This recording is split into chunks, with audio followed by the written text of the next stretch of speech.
You will not be able to stay home, brother. You will not be able to plug in, turn on, and cop out. You will not be able to lose yourself on Skag and skip out for beer during commercials because the revolution will not be televised. The revolution will not be televised. The revolution will not be brought to you by Xerox in 4 parts without commercial interruptions. The revolution will not show you pictures of Nixon blowing a bugle and leading a charge by John Mitchell, General Abrams, and Spyro Agnew to eat hog balls confiscated from a Harlem sanctuary. The revolution will not be televised. The revolution will not be brought to you by the Schaefer Award Theater and will not star Natalie Woods and Steve McQueen or Bullwinkle and Julia. The revolution will not give your mouth sex appeal. The revolution will not get rid of the nub. The revolution will not make you look 5 pounds thinner because the revolution will not be televised, brother. There will be no pictures of you and Willie Mae pushing that shopping cart down the block on the dead run or trying to slide that color TV into a stolen ambulance. NBC will not be able to predict the winner at 8:32 on report from 29 districts. The revolution will not be televised. There will be no pictures of pigs shooting down brothers on the instant replay. There will be no pictures of pigs shooting down brothers on the instant replay. There will be no pictures of Whitney Young being run out of Harlem on a rail with a brand new process. There will be no slow motion or still life of Roy Wilkins strolling through Watts in a red, black, and green liberation jumpsuit that he has been saving for just the proper occasion. Green Acres, Beverly Hillbillies, and Hooterville Junction will no longer be so damn relevant, and women will not care if Dick finally got down with Jane on Search for Tomorrow, because black people will be in the street looking for a brighter day. The revolution will not be televised.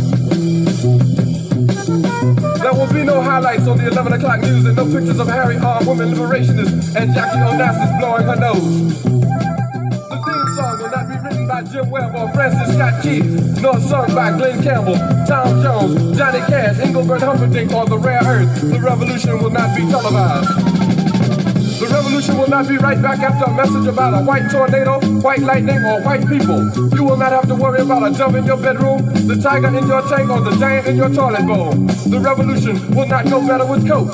The revolution will not fight germs that may cause bad breath. The revolution will put you in the driver's seat.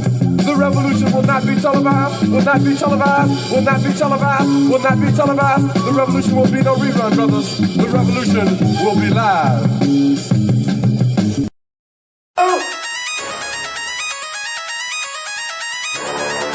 I'm talking about shout it going crazy. People going crazy in these motherfuckers. Run that shit back, man. But it's nothing. Nothing. Got a woman on the bed.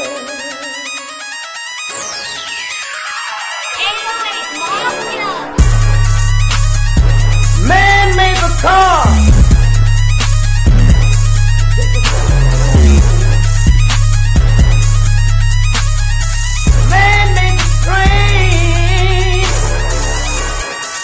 Carry the heavy load. Man made the electrolyte to take us out of the dark. Man made the boat for the water like the 7 Omega. Man thinks about a little bit of baby girl and a baby boy. Man make them happy because man make them strong. But after man make everything we can, do you know that man makes money?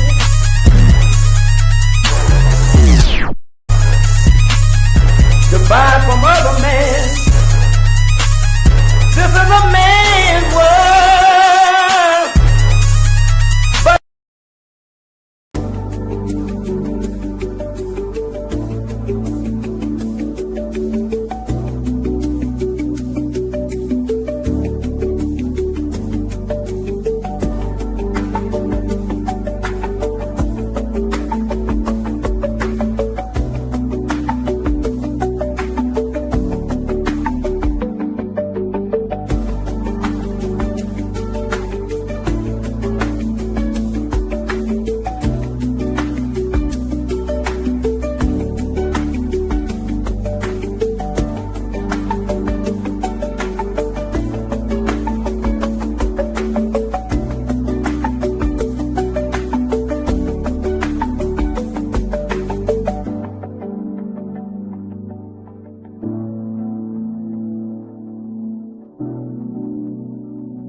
Grand Risings. Thank y'all for tuning in to another episode of Grand Rising with Shabaka and the Chase. I'm your host, Shane Crewman. We're running a little bit late, actually a couple hours late. Usually go on early in the morning and now it's afternoon. But the show must continue. It looks like I'm going to be solo dolo. And on this season 10, episode 40 of Grand Rising with Shabaka and the Chase, I will be discussing several topics. The first topic is white man shoots and kills, or almost kills, shoots a black veteran in Seattle. Then we got the situation that's going on in Washington, D.C. with the dump as in human shit. And we wanted to have perfect clear. White man shoots black wheelchair veteran in Seattle, Washington. Stephen Miller is advising Trump to ramp up the anti-black racism in Washington, D.C. Stephen Miller said this about black people in Washington, D.C. Trump attacks black history. CNN debate on erasing slavery from museums. Much watch debate.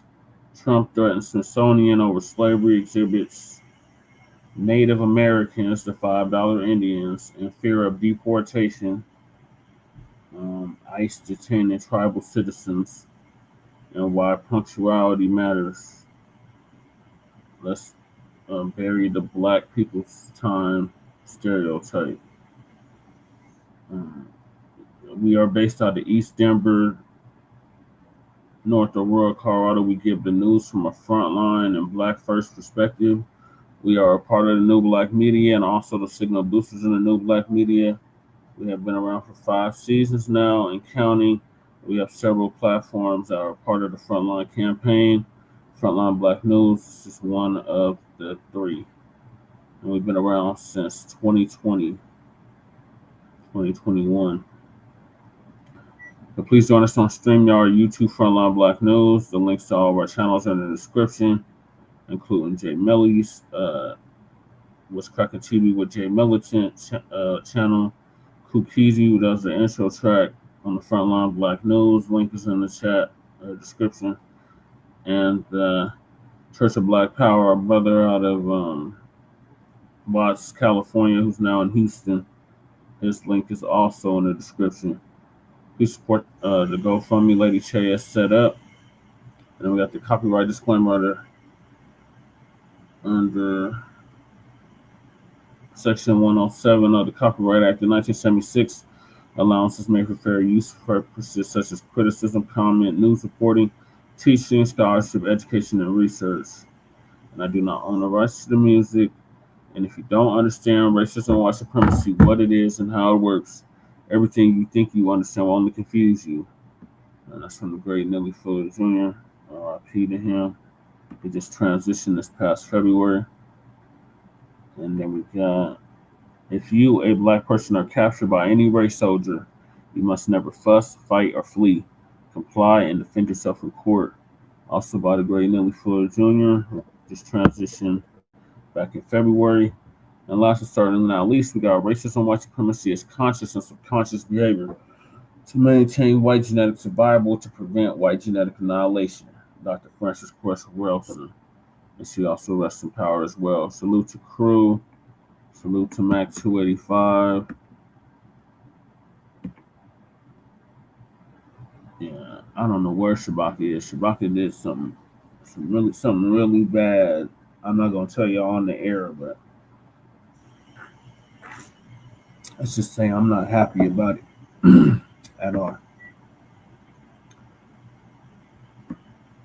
Like, share, and subscribe to Frontline Blacc News.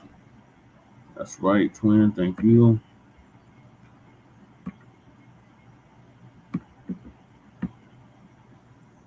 All right, so I'm gonna hop right into it with the topics. So Professor Black Truth's gonna give us an update on the white man who shoots black wheelchair veteran in Seattle, Washington. This is on his, Mac 285.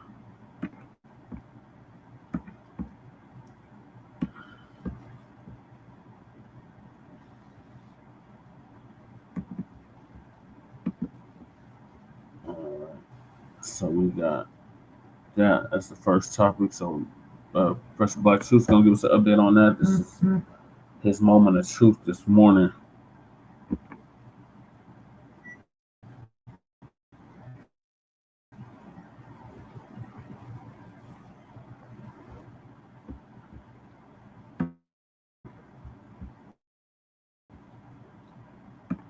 And now the Friday Crime Report. Seattle, Washington, July 31st, 2025. Harold Powell, age 68, is a Navy veteran who lives in Seattle. In the service, he had been a submariner. His career, however, was cut short when he was struck by a drunk driver in 1991. Since 95, he's been playing music for donations on Seattle's waterfront. He's regarded fondly by the people there and described as a regular, usually playing music and bringing good vibe to the waterfront. People are used to peace and quiet and pleasantries there on the piers, but white supremacy has created a class of super predators who break the peace. As we've seen in so many other instances, a white man showed up and started an argument with Mr. Powell for no reason. According to the criminal complaint against him, the perpetrator approached the victim, who was in a wheelchair on the boardwalk near Starbucks, and he demanded the victim provide identification to prove his military status. As the victim was taking out his wallet, the white man who accosted him then removed a military patch from the victim's belongings. This caused the victim to arm himself with a knife. The white man pulled out a handgun, pointed it at the victim, and shot him point blank in the chest. Now, this was a racial ambush, and if you look at the video, you see the guy standing several feet away from the victim. He wasn't standing right on top of him. There was no imminent threat or imminent anything. He didn't just happen to show up there that day, by the way, armed with a .45 caliber pistol. He started an argument with a complete stranger in a wheelchair. He went there to carry out a broad daylight murder. He had that in his empty head before he even went there. Now, today, Harold is recovering at home. He had been released from the hospital on Sunday. The perpetrator has been identified as 32-year-old Gregory Tim, and he's already trying to claim some sort of self-defense, but prosecutors have said regarding self-defense in Washington state case law, a defendant cannot claim self-defense if the defendant provoked the altercation. If you provoke an attack upon yourself, you lose the right to claim self-defense. But of course, these white supremacists are on code nationwide. Prosecutors are admitting the most obvious thing of all about the no self-defense argument here. He walked up on a wheelchair-bound elderly old man, accosted him, argued with him, stole property off of his person, and then attempted to murder him. Prosecutors are not charging this animal with murder, though. Instead, all this attempted murder is being charged with is first-degree assault. The judge even offered this reprobate bail, $750,000. This was attempted murder, not a fistfight. But you have prosecutors attempting to protect this would-be killer, and they're doing it openly. And you won't be surprised to learn that this isn't this criminal's first brush with the law. Back in 2020, as the pandemic was getting started, this criminal lived in Jacksonville, Florida. That's Moron DeSantis' Florida, mind you. In this criminal act, Tim took his van and deliberately drove it into a tent full of political volunteers who were conducting a voter registration drive. That time, he was charged with 2 counts of aggravated assault on a person 65 years old or older and single counts each of criminal mischief and driving with a suspended license. His bail in that case was set at $500,000. Even Donald Trump, who was president at the time, weighed in on that incident, so even the president was aware of this case. And yet, in Moron DeSantis' Florida, he got the same charges and even the same bail amount as what he got earlier this month. And if you're wondering whatever became of that case against him in Florida, a year later he went to trial and was acquitted on all charges except the criminal mischief charge. The judge immediately let him go with time served. It took that Florida jury less than an hour to call him not guilty, so they had their minds made up beforehand. And if you'd like to know what mind-blowing, incredible evidence that this violent punk's defense lawyers offered to beat the rap, they had him take the stand and say it was all just a joke. No, I'm being literal about that. That's what he actually said. He took the stand and said that trying to run people over with a van was just a prank. Quote, crashing is a strong word. I still consider it was a prank. It was the most stupid thing I have ever done, and I have had a lot of time to reflect on this. You know, that reminds me of one of Paul Mooney's comedy routines. White man, why did you try to run over a bunch of people with your van? It was just a prank. I've had a lot of time to reflect on it. Ooh, he said it was just a prank. We can't send him to prison for a prank. Besides, he's had some time to reflect on it, and that's enough. Now you let a black person be charged with the same thing. Hey, nigger, why did you try to run people over with your van? It was just a prank. I've had a lot of time to reflect on this. Well, your prank wasn't funny, and you're going to have 25 years to reflect on it.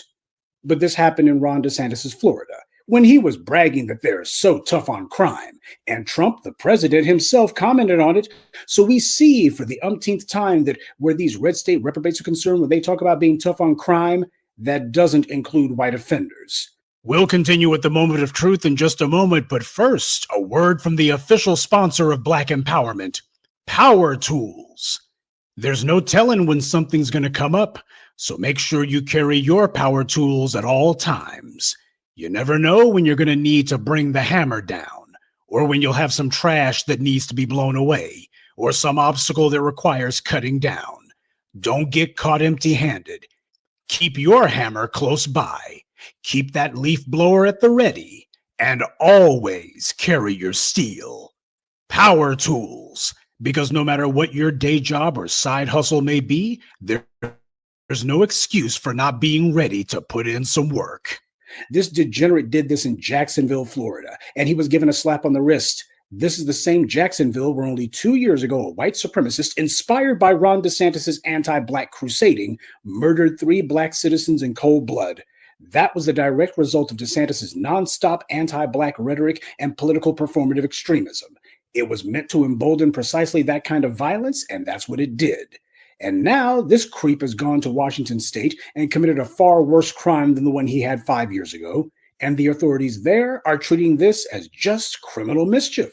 When this happens, these are not oversights. This is not the system failing. This is the system working exactly the way it's designed. This system was designed to produce targeted harassment and mass incarceration of Black people, regardless of whether they committed a crime or not, and is designed to not touch those classified as white at all, unless they kill a white person.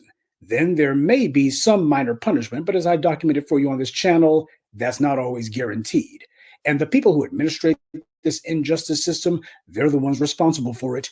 DeSantis and his gang of inbreds down there were all hot and bothered to write laws meant to target Black people. They wrote a law to legalize hitting protesters with your vehicle as a direct response to the BLM protest. Well, you have a white man who tries to run over campaign volunteers with his van, Republican volunteers no less. And DeSantis and the tough-on-crime Republican legislators didn't pass one law. They didn't do anything. And when he was acquitted, there was no legislative response from the GOP legislature in Tallahassee either. The system is color-coded because the racists who administrate it operate it that way. They're the ones who make sure that it stays that way. We keep having these incidents over and over and over again on a near-daily basis, where you got some white man with a gun who runs around acting like he's playing out some death wish vigilante fantasy. Be it Kyle Rittenhouse, Daniel Penny, Daniel Perry, the racist in Texas who killed a white BLM activist and Greg Abbott pardoned him, or this latest scumbag in Seattle. This is white privilege. This is racial immunity from law. Because you never see a Black person shoot a white person, veteran or not, wheelchair bound or not, and then simply get an assault charge. Racially privileged armed thugs are protected in this society. And that's why we see so many mass murders take place by the exact same demographic. Be honest.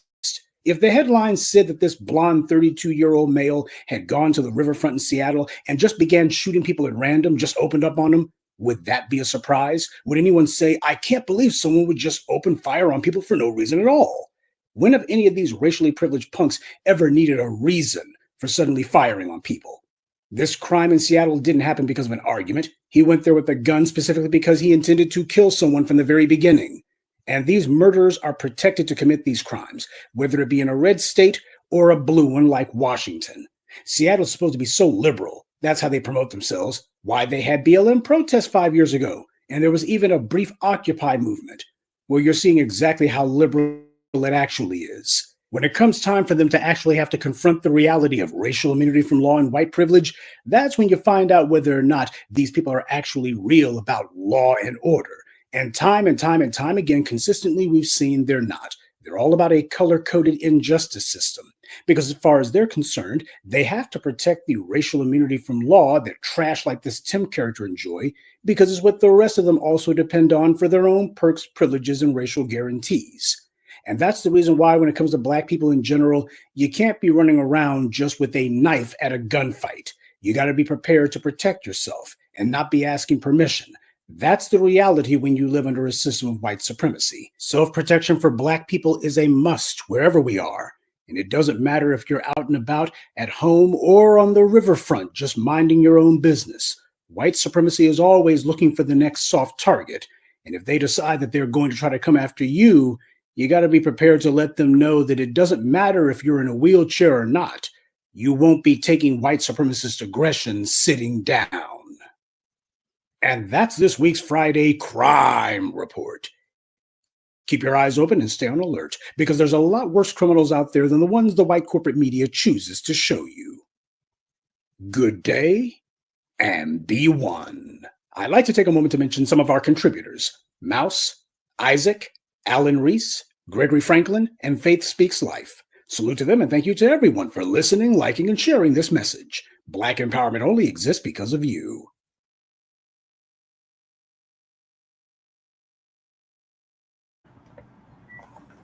Yeah, this is actually a topic that Shabaka wanted to discuss.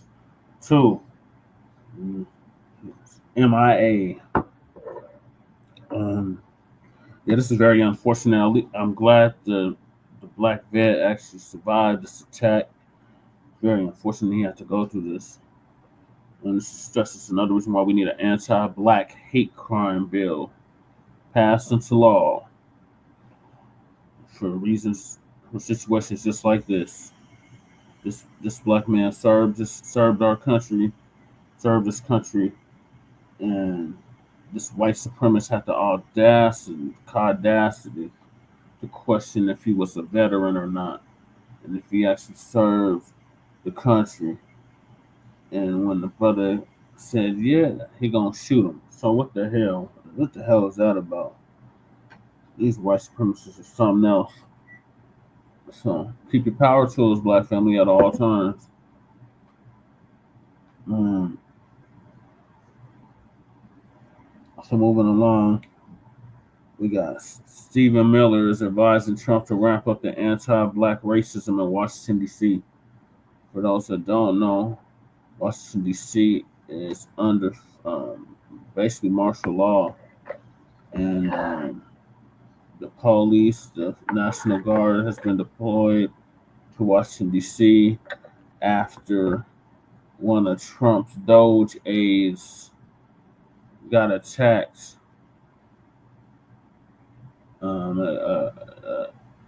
during a carjacking, they're saying. But we showed y'all on them episodes that I can't find now all of a sudden that was a hoax. So now the Democrats is crying foul, even though 2 years ago, they was begging for the National Guard to come into D.C. and deal with the crime that was going on. But now they keep saying crime is down,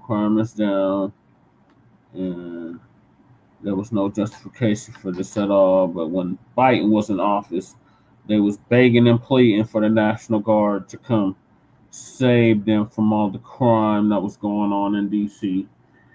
So now that the dump's in, oh, Orange Man bad. So one of his people, Stephen Miller, is advising the dump ramp up the anti-black racism in Washington, D.C. They got police and National Guard, but mainly the police running up in black people's homes. We showed y'all that on previous episodes. And yeah, so Uncle Phil's going to give us an update on what's happening in D.C. Stephen Miller is advising Trump to ramp up anti-black racism.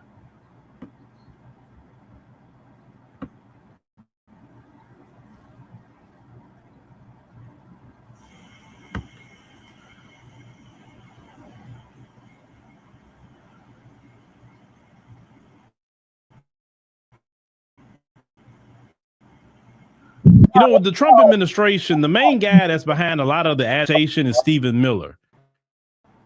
Now, Stephen Miller was on his first administration, but now you want you to see what's happening in D.C. Now, J.D. Vance is down there and Stephen Miller. I want you to hear exactly what Stephen Miller says. I not only want you to hear what he says, I want you to pay attention to his eyes, the way he's speaking. I mean, this guy is extremely, extremely hateful in a lot of ways. Let's go ahead and check this out. It's kind of crazy. You hear these guys outside. They appear to hate the idea that Americans can enjoy their communities. They do the fact that D.C. a week ago had a higher murder rate than Trinidad and Tobago. We're not going to let the communists destroy a great American city, let alone the nation's capital. And let's just also address another thing. All these demonstrators that you've seen out here in recent days, all of these elderly white hippies, they're not part of the city and never have been. So we're going to ignore these stupid white hippies, and we're going to get back to the business of protecting the American people and the citizens of Washington, D.C. Now, he kept pointing out that they're white hippies. Whoa, what? Okay. Now, aren't y'all the main people always talking about why y'all is bringing up everything about race? Oh, y'all the main people always talking about race, saying don't be bringing up race. Why you got to be called Black American, white American? We just Americans. Y'all make everything about race, but yet the people outside, all of them are white. I don't believe that. But you're saying that for a reason. Basically, what that coded message was, hey, white people, you're being off code. And I'm going to keep saying white because you're supposed to be on team white supremacy. And you don't supposed to be out here going against nothing we're doing because we're trying to do this for the betterment of white supremacy so your children can still be in leadership when we all gone. You understand? But Stephen Miller, he's the one that was, pushing ICE for 3,000 arrests per day. It was him. This is why they're going out there. Trump has let him have free reign. Now, this is why I was saying in my stream is that they're creating the conditions for the Democrats to get back in power. And for us, it's like you don't win nowhere, right? You don't win as the Republicans are in office. You don't win as the Democrats in office. We just don't win as a people. We have a lot of black politicians in the Democrat Party, but they'll do nothing for us. Not a thing. Because they wait for something like this to happen. That's why they're like, oh, shoot, we're going to get back in. Hey, let Trump do whatever he wants to do. We're not going to say nothing. We're not going to stand against it. We are so cool. Let them do black people that. We are fine because they're going to put us back in office and we still ain't got to do nothing for them. You understand? That's where things are at with that Trump administration. Now, Muriel Bowser, she's not saying anything. And she's supposed to be the mayor of that city and not saying much of nothing, not standing against anything. My main thing is this. If the Democrats come back, I would still like the Congressional Black Caucus gone. I would like black people to get mobilized to vote, get them out. And the reason why we need to get them out first is because we have no representation. We have black people, but we have no representation. None. And you see other groups are getting ahead of us politically. Why? Because they actually got true representation that represents their community. But we don't have nothing in ours. And that beyond sucks. Because we don't have nobody advocating for reparations. We don't have nobody advocating for an anti-black hate crime bill. We have none of that. That guy, Stephen Miller, is a bona fide anti-black and anti-whoever else racist. We see it, we know it. And that's come to be expected. You understand? But our politicians aren't doing anything about it. None. But if they want to say something, they talk about immigration. Or they want to talk about the voting maps here in Texas. Nothing specifically for us. Why haven't the Democrats addressed all the black women getting fired? Why haven't they addressed about the cuts that was coming in? Well, they didn't address any of it. But yet they're going to want us to go vote for them in 2026. And some people going to feel like they're in a rock and a hard place because they see all the craziness Trump and them are doing. And then at the same time, you put the Democrats back in and they don't do nothing for us either. Because the Democrats are all sold out to corporations as well. Now, at one point in time, Democrats are supposed to be the party for the middle class, you know, and those who are the working class, but not no more. That's kind of where it's at right now. But all this mess you're seeing, that all these attacks on black people, these attacks on even with the immigration thing, it's not an attack on us. I'm just talking about in general. It's Stephen Miller. Now they were saying that Trump, you know, one of the insiders leaked out. Trump said that if it was up to Stephen Miller, this country would have just 100 million people in it, and they'd be all white. And that's probably what he would like, but it's not going to happen. You're not going to get rid of millions and millions of people. It's not going to happen. Even though you can deport all you want to deport, Trump won't be in office long enough to deport that many people. It would take at least a good decade to get that many people on out of here. And that's if you are really being aggressive with it. And he don't have a decade that he's in office. Even Obama had to deport a lot of people, and he still didn't even put a dent in it. And whatever dent Obama put in, Biden replaced them. So now you're back to square one all over again. But yeah, this guy, Stephen Miller, watch him. He calling people communist. Who's a communist? Why somebody got to be a communist because they disagree with what the hell you doing? It's the language they're throwing around. PBS don't have funding. You know, and a lot of kids watch PBS, right? Now they're not going to have funding. That's why it is a need for children's programming. And that's something that eventually I want to create. Is learning programming for our children and have our children represented, because I'm a firm believer that we need to corner the market on all media. We need to corner the market. We need to cover, you know, like I said, no matter if it's music, entertainment, news, politics, education, for everybody, including our children, whether you're doing cooking, whether you're doing some sort of worship of God. We need to cover everything of media, because it came to me one day. I said, you know what? I gotta, in my own way, gotta recreate that BET model, because that BET model really worked. But we take the lessons of what BET was doing that was good, and then some of them that wasn't good. And that's the ultimate goal for what we want to do on our app is recreate BET. Definitely.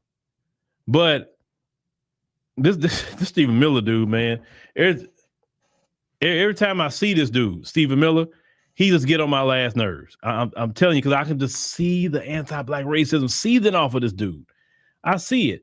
And the interesting part is, and like I say, because, you know, J.D. Vance, he's married to an East Indian woman. That woman is dark. But, you know, we have Vivian Ramaswamy, dark as I don't know what, and they think they white in the mind until they step out of line.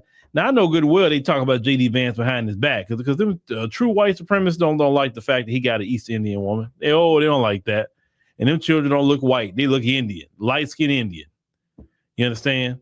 I don't see how that works out very well, white supremacy, when he got an East Indian woman, you know? But, you know, let me know what y'all think about, you know, Stephen Miller. And keep, like I said, keep a close eye on that gentleman. Keep a close eye, because that dude there is definitely charged up with anti-black racism.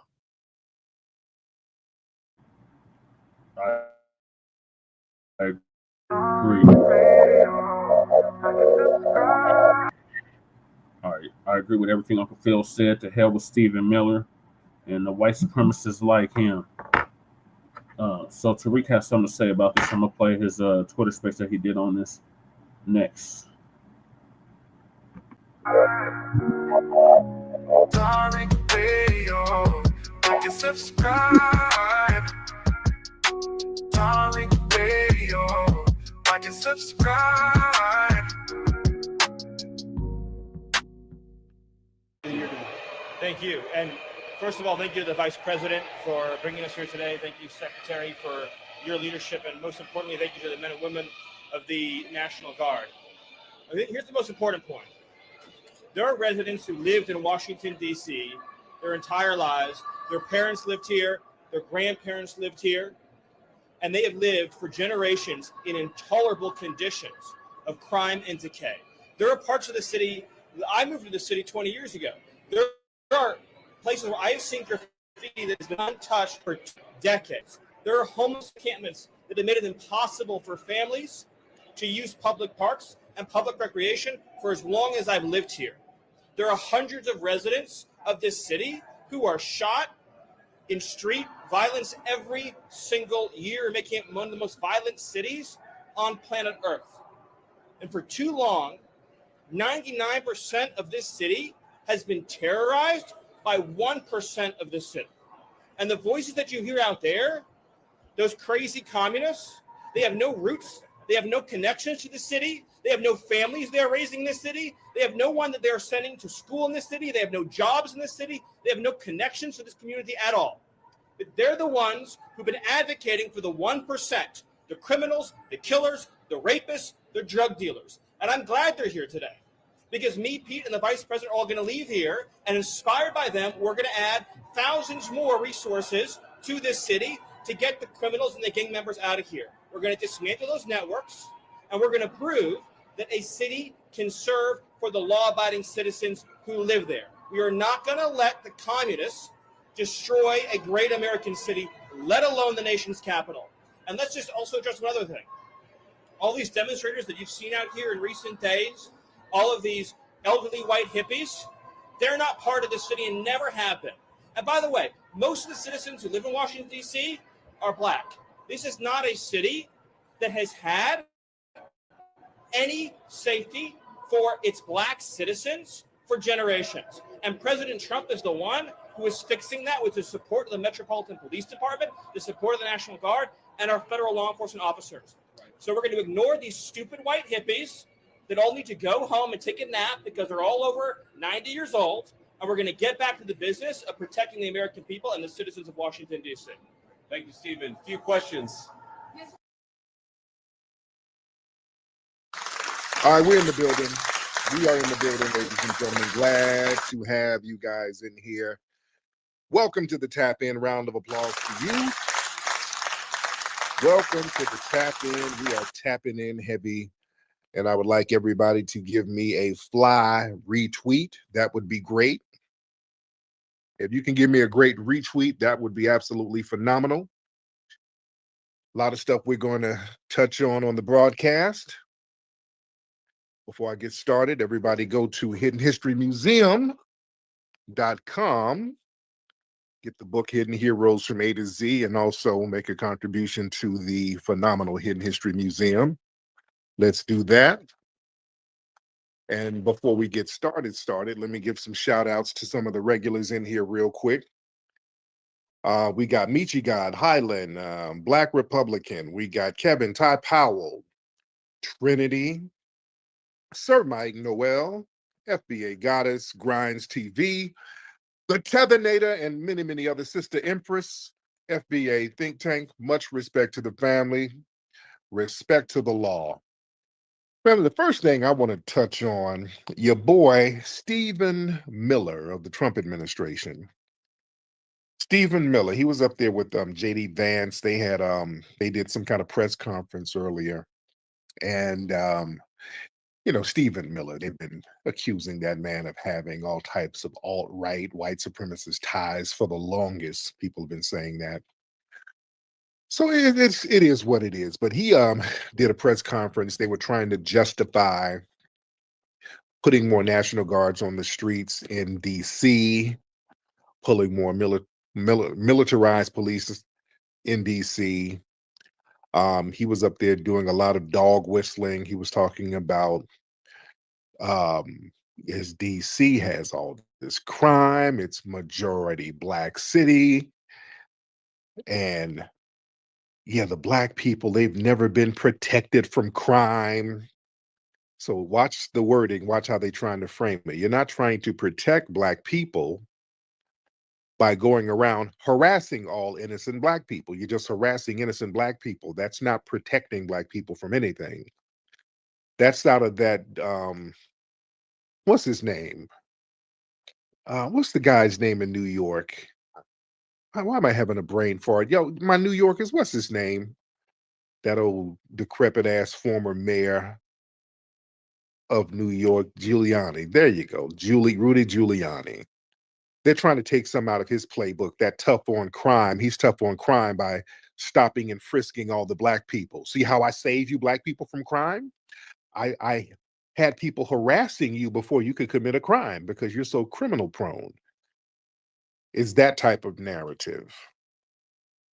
So they were using a lot of dog whistles. Stephen Miller was talking about all of this crime, and the Trump administration, they're talking about doing some kind of probe because the crime, he said, is underreported, which it's not, because they're saying that the crime is low in DC, which it is. The crime is down, but no, Trump is like, no, we got to challenge that.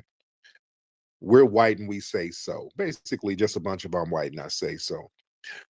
But Stephen Miller kept using the term communist. He kept using the word communist, and he was talking about some of the white protesters who are out there. Basically, they're protesting against these federal agents being used on immigrants. And he was like, oh, these white hippies, all these elderly liberal white hippies. So they were doing a lot of dog whistling. But we got to understand and see, family, we got to really, really reframe this Black crime narrative. We got to reframe that. I keep telling people there is no such thing as Black crime. I'm going to say it again. There is no such thing as Black crime. The thing is, the media and the dominant society, they understand the power of repetition. If they just keep saying something, if they just keep saying it, ultimately it'll just kind of catch on. That's why they keep trying to get in front of the foundation of Black American Renaissance. Too many people are speaking on it. So this is why they send their operatives to jump out and try to miscategorize what our lineage is. That's a counter narrative from the alphabet people. That's a psyops. But we got to understand when people just keep saying, and the media keeps saying Black crime, and that really started in the 70s. That Black crime narrative, that started in the 70s. Real heavy in the media. They just kept saying Black crime, urban crime, Black crime, Black crime. And then they started making movies about these white vigilantes going out fighting this Black crime. Like the Dirty Harry movies. Y'all remember those? It's not a coincidence that these types of movies started popping up right after the civil rights movement and right after quote unquote immigration, when Black people started moving into these big urban centers. All of a sudden you got Clint Eastwood playing a cop who's an enforcer and running down on the Black gangsters. And then you had movies like Death Wish with Charles Bronson doing the same thing. These white vigilantes go out into the streets, go into the subways to enact justice on the criminal element. You see, that was a real big thing. And then in real life, it started happening with the Bernard Guest story in New York in the mid 80s. A white man went out here and actually shot some Black folks talking about they were trying to rob him. And then he became a national hero among white supremacists. And if I'm not mistaken, wasn't Bernard Goetz Jewish? Wasn't he Jewish? Yeah, now my New York people know who Bernard Goetz is. It's a very infamous story back in the 80s. But for all these white supremacists who love talking about Jewish this, oh, the problem is the Jews or whatever, boy, they don't have a problem with the Bernard Goetz of the world, do they? They do not have a problem with them. You can look him up real quick. All right, I think he was a Jewish cat. I'm looking it up real quick. But I think it was a Jewish cat. I'm looking it up. Bernard Goetz. Yep, Jewish. Yep, he's Jewish. His mother was Jewish. Yeah. So yeah. Yeah, don't let them fool you with that. It's the Jews gather against the Jews. Man, please. These white supremacists, Christians work with anti-Black Jewish people, anti-Black Buddhists, anti-Black everybody. They all work against us. But understand, you have to see how Stephen Miller and other people, they weaponize race for political justification. So when Miller's talking about DC, it hasn't had any safety for Black citizens in generations. Well, that's because you're not allocating resources to help the Black community. Most crime is facilitated by the dominant society in the Black communities. You see? And they ignore local demographics in the area so they can really sound more sensationalized. When he said most citizens in DC are Black, isn't it like what, over 40%? I don't think that's the majority, but again, these are dog whistles that they're using.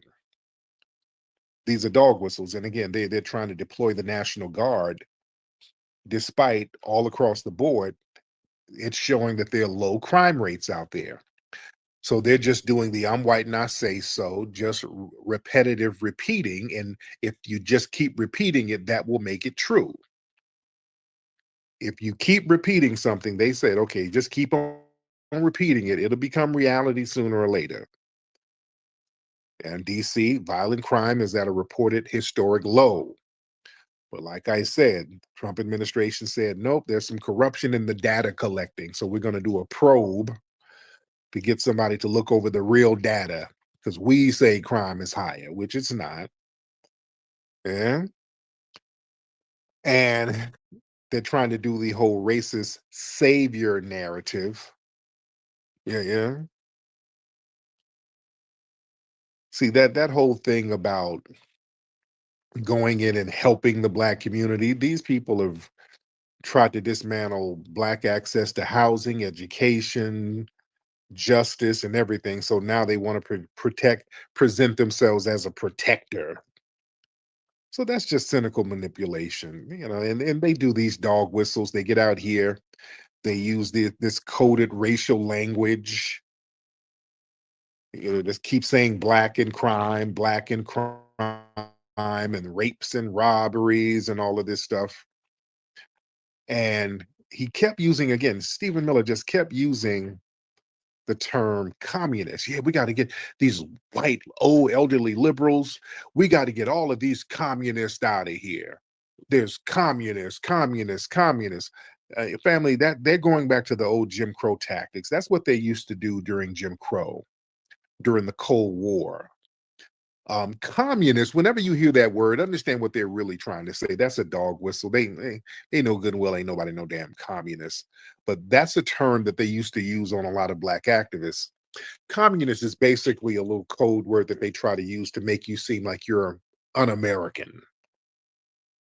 You understand? The term communist, that's been used to discredit Black activists, Black leaders, anybody who pushed for like a radical systemic change.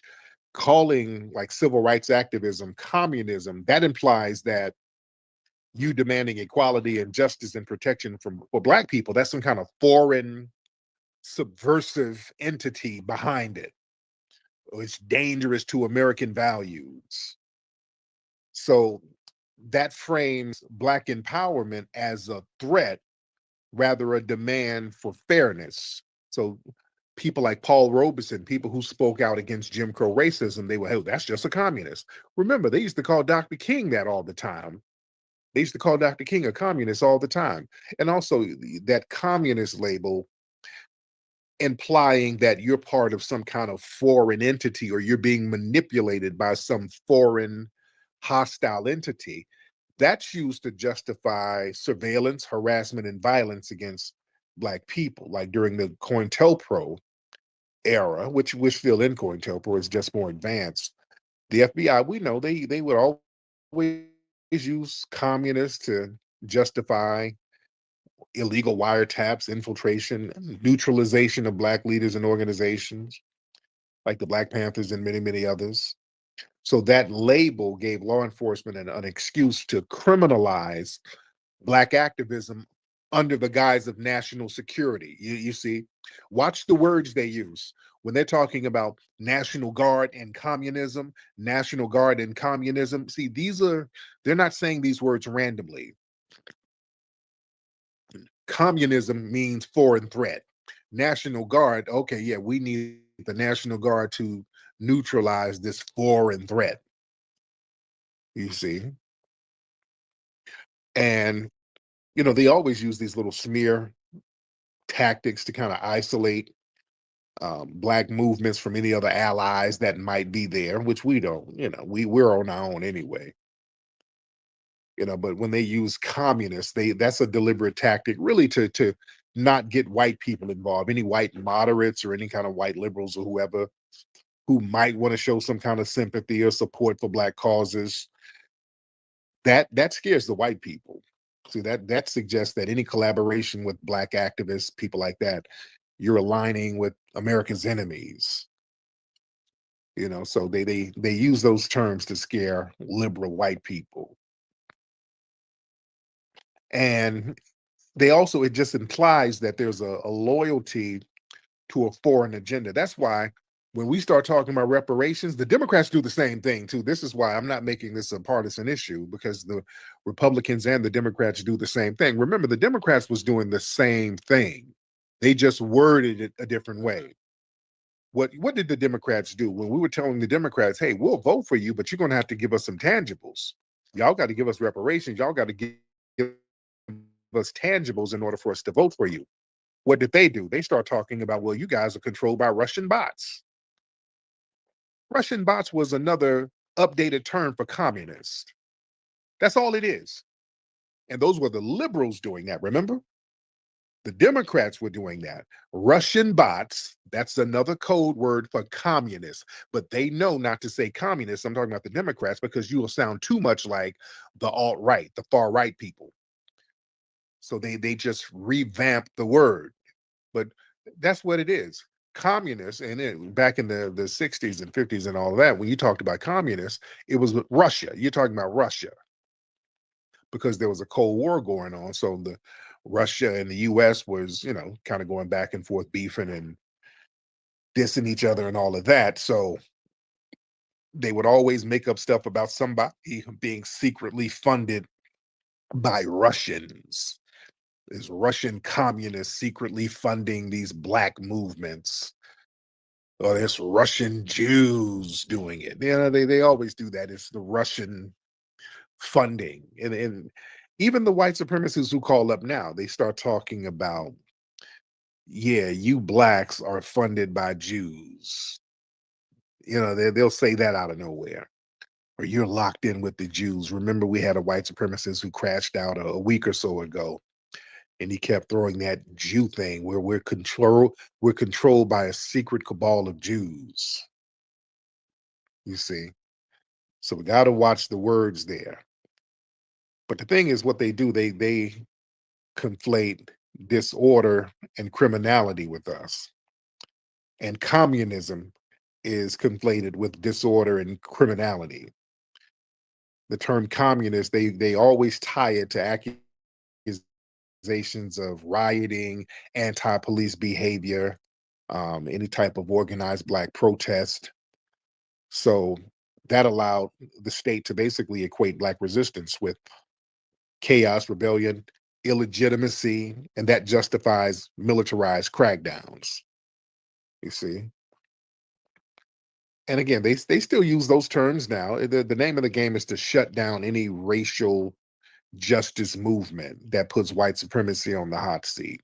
See, a lot of these modern suspected white supremacists like Stephen Miller, they revive that communist dog whistle by describing any Black progressive movements or any justice reform as somehow foreign Marxists or something like that. It's a foreign threat to the status quo.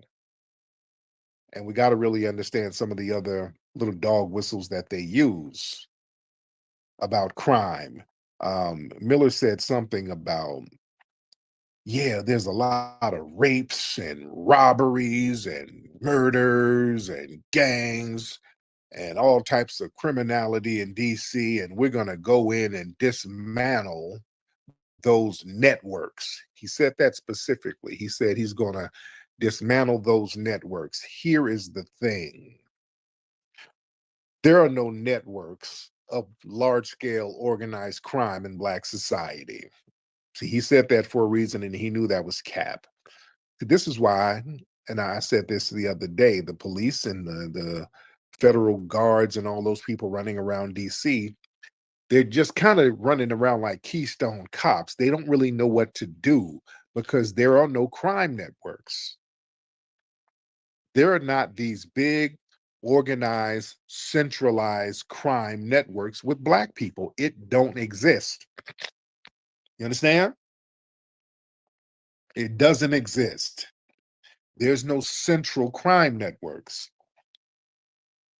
There's no equivalent to organized white collar crimes or Asian mafia crimes or Hispanic cartels, Italian mafia, Irish mafia, Jewish mafia. There's no equivalent, ladies and gentlemen.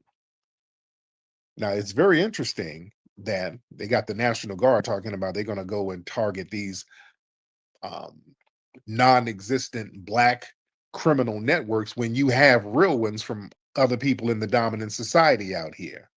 You have several Asian mafias that operate over here and bring in all types of illegal entities and elements over here. You still got the Italian mafia. You still got parts of the Irish mafia. You still got you definitely got Hispanic cartels. But no, you're going to put all your resources talking about non-existent Black organized crime networks. Families don't exist because if they did, they would name them already. You notice that? If there was something like the Medellin cartel or the um what's that the Gotti family, whatever, there were some things like that in Black society, they would name them and it would have been busted up already. You know, we're already over police. These folks don't let us organize enough to get a big crime network. By the time 6 Negroes get together, they're gonna get busted for something. They up to something. Let's stop them. We're over police. We don't even get a chance to organize no large scale criminal networks. It just takes 6 of us getting together, and that's enough. You understand? So don't let people fool you with that. We have individual crimes, in every community, individuals, they commit crime, but to claim that Black America has networks that institutionalize rape and drug dealing and killing, that's dishonest. That's just not true. And Black neighborhoods, they experience street level crime, but that's by poverty and neglect. There's not no syndicate systems like cartels or corporations. Even the Bloods and Crips ain't that organized. Bloods and Crips are really fragmented sets.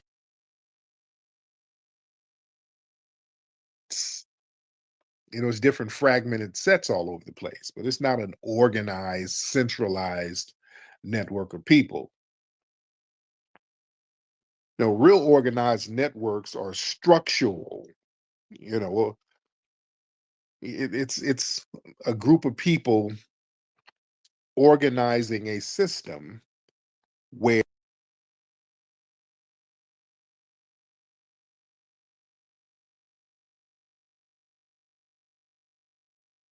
they have certain levels in the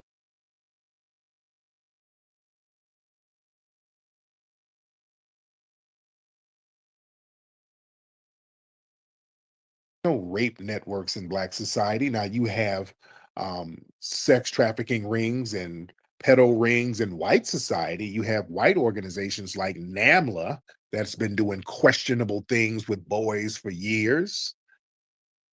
They're not going after these organizations. You see, so this is racial targeting. I'm just showing the hypocrisy here. I'm showing the hypocrisy here. Even with drug trafficking in Black communities, the drugs are imported from other places by other people. It's not invented. We don't create any.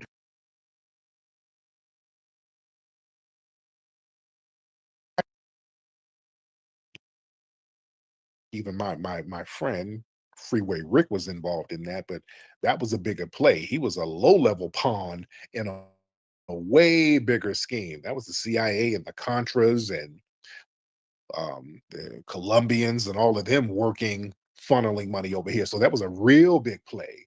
But the finger gets pointed at Freeway Rick and people like him.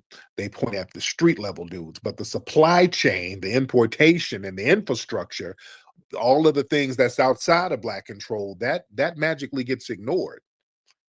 Yeah.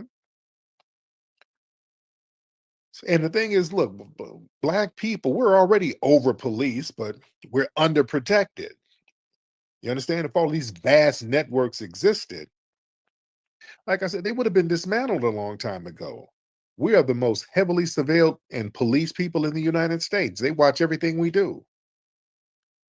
Yeah. And the fact that law enforcement, they hadn't produced any evidence of no systematic rape rings or big cartels, that proves it's fiction. I'm telling you, if it existed, they would have been out here running on that, propping that up. That's why when Black folks, when they give us RICO charges, it's always one person. Yeah. When they get a RICO charge on a Black person, it's one person for some bullshit. It's like with Diddy, R. Kelly. You're going to have a one-person RICO where one person gets hemmed up. Or they got to try to make a record label a RICO, just like they did with Young Thug. They tried to make their record label an organized crime entity, and that failed. Thank goodness it failed.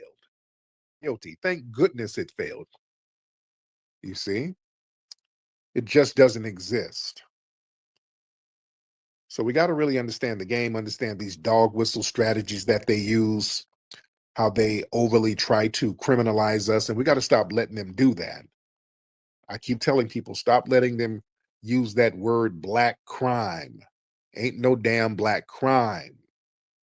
There is no Black crime, ladies and gentlemen.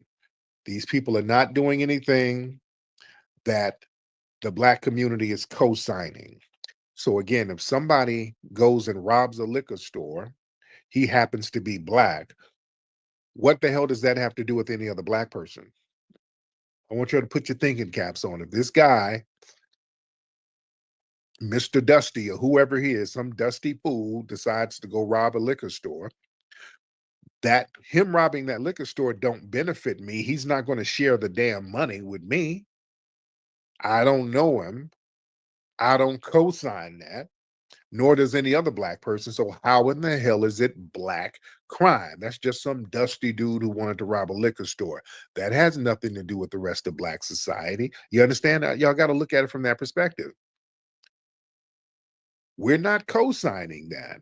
That wasn't part of some organized network. That was some fool who decided one day to go do something stupid, something that I would never do. And certain street dudes who are semi-organized, some of the street hustlers who are semi-organized, who organize in a sense where they just have an understanding about territory. That's what I mean. Cats just kind of understand different boundaries and they know not to impose on different territories, so they get somewhat of an understanding. But it's still not an organized structural entity like that. But even the street dudes, they don't like all of the carjackings and the shootings and the robberies. They don't like that because it makes the block hot. When you do something stupid like that, cats can't make no money. So everybody looks down on that. Even the street dudes look down on dumbass behavior. Got nothing to do with Black at all. So we got to understand the words. Words are very, very important. Should I get some calls? Should I get some of the family in here? Because we are a lot of folks in here. Let me get my brother Twizzle in here. Brother Twizzle, hop on in, brother. Brother Twizzle from the town.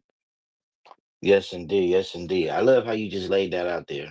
Because one thing for sure, two things for certain. One thing about the street code was the original Black American code. Because one, we always had a dude that was prominent in the streets and he laid the law out and everybody had to answer to him. Yeah. But back in the 80s, when they started giving out those drug crimes, those drug lords and the RICOs, that's when they kind of killed all that.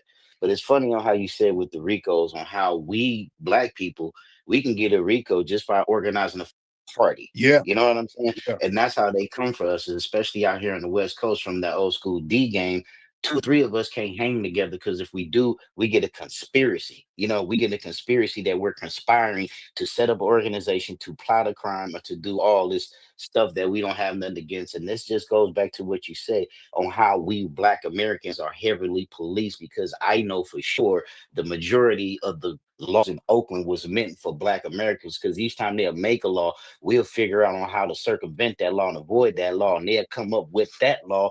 They'll come up with another law to go against that law. So hey, I just want to land my plane and just I'm gonna say like this. Do you remember the asset forfeiture? Oh That's yeah. what a lot of that was about, because when a lot of Black men started making a way, they got mad about that. So they started coming with the asset forfeiture thing. It was mainly for us. It wasn't for the mafia or the RICO. It was mainly for Black Americans who was making a way about a poverty and out of the game, and they made a way and they got some. So the federal government came up with a law to take their shit. So I land my plane, D, and thank you, bud. Thank you for having me up. No doubt, no doubt. Yeah, that's absolutely true. Yeah, they do that asset forfeiture for Black so-called criminals, but they don't do that for white ones. What's this white guy? He's on social media too.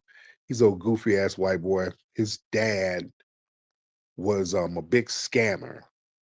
His dad was a big scammer. I forgot the dude's dad's name, but his dad scammed a bunch of money, went to prison, but the dad put that stolen money in a trust.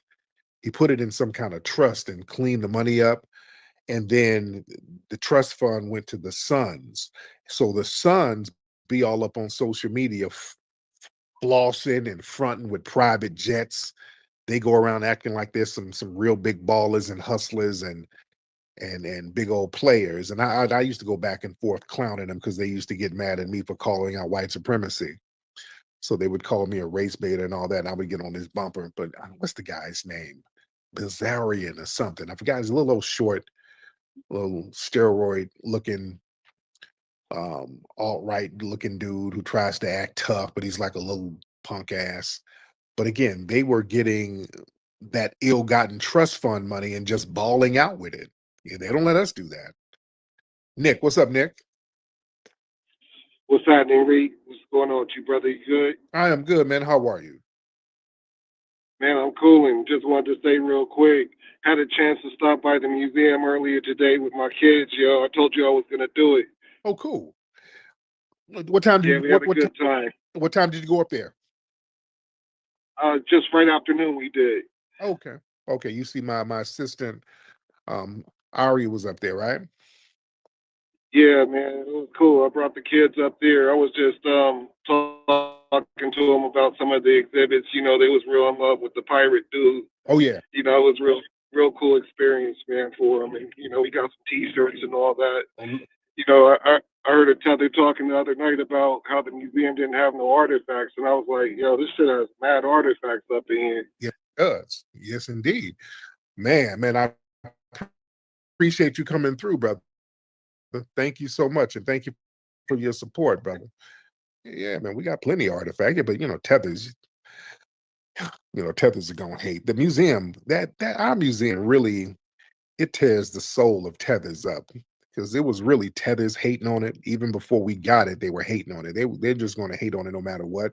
The museum really messes with tethers. They're the main haters of it, because the tethers think our museum makes them look bad because we got something organized and put together in such a short time, and we didn't run around licking white people's asses to do it. And they are always, anytime they get something going, they got to go find a white ass to kiss. They can't really, or they don't, I can't say they can't, they just don't really organize enough in their homelands in order to build something like that. There's a bunch of them sitting around waiting on white folks, waiting on Sally Struthers to come on through, talking about opportunities and all this, and they can't build nothing because it's too fractured, it's too tribal. And when we do it, when we start organizing and getting stuff done just like that, using that foundational Black American spirit that we have, we always know how to get it out the mud. That's been our whole existence. We know we can't depend on the dominant society. That's what we do.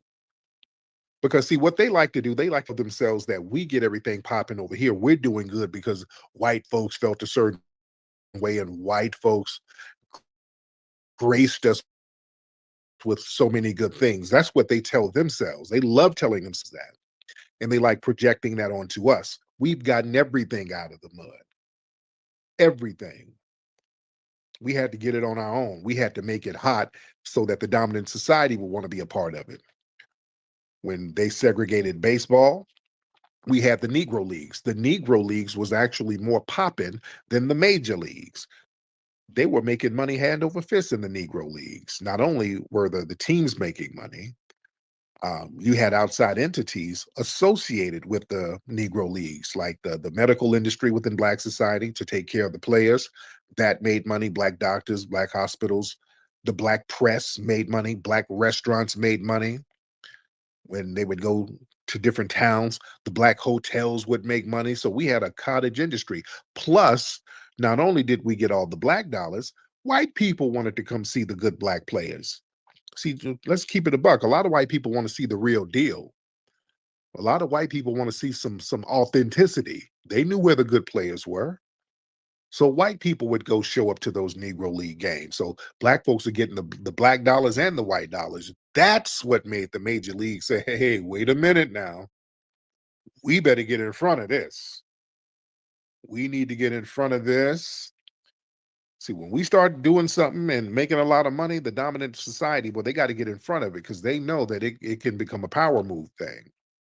They know we make too much money, we start taking over, just like with our music genres.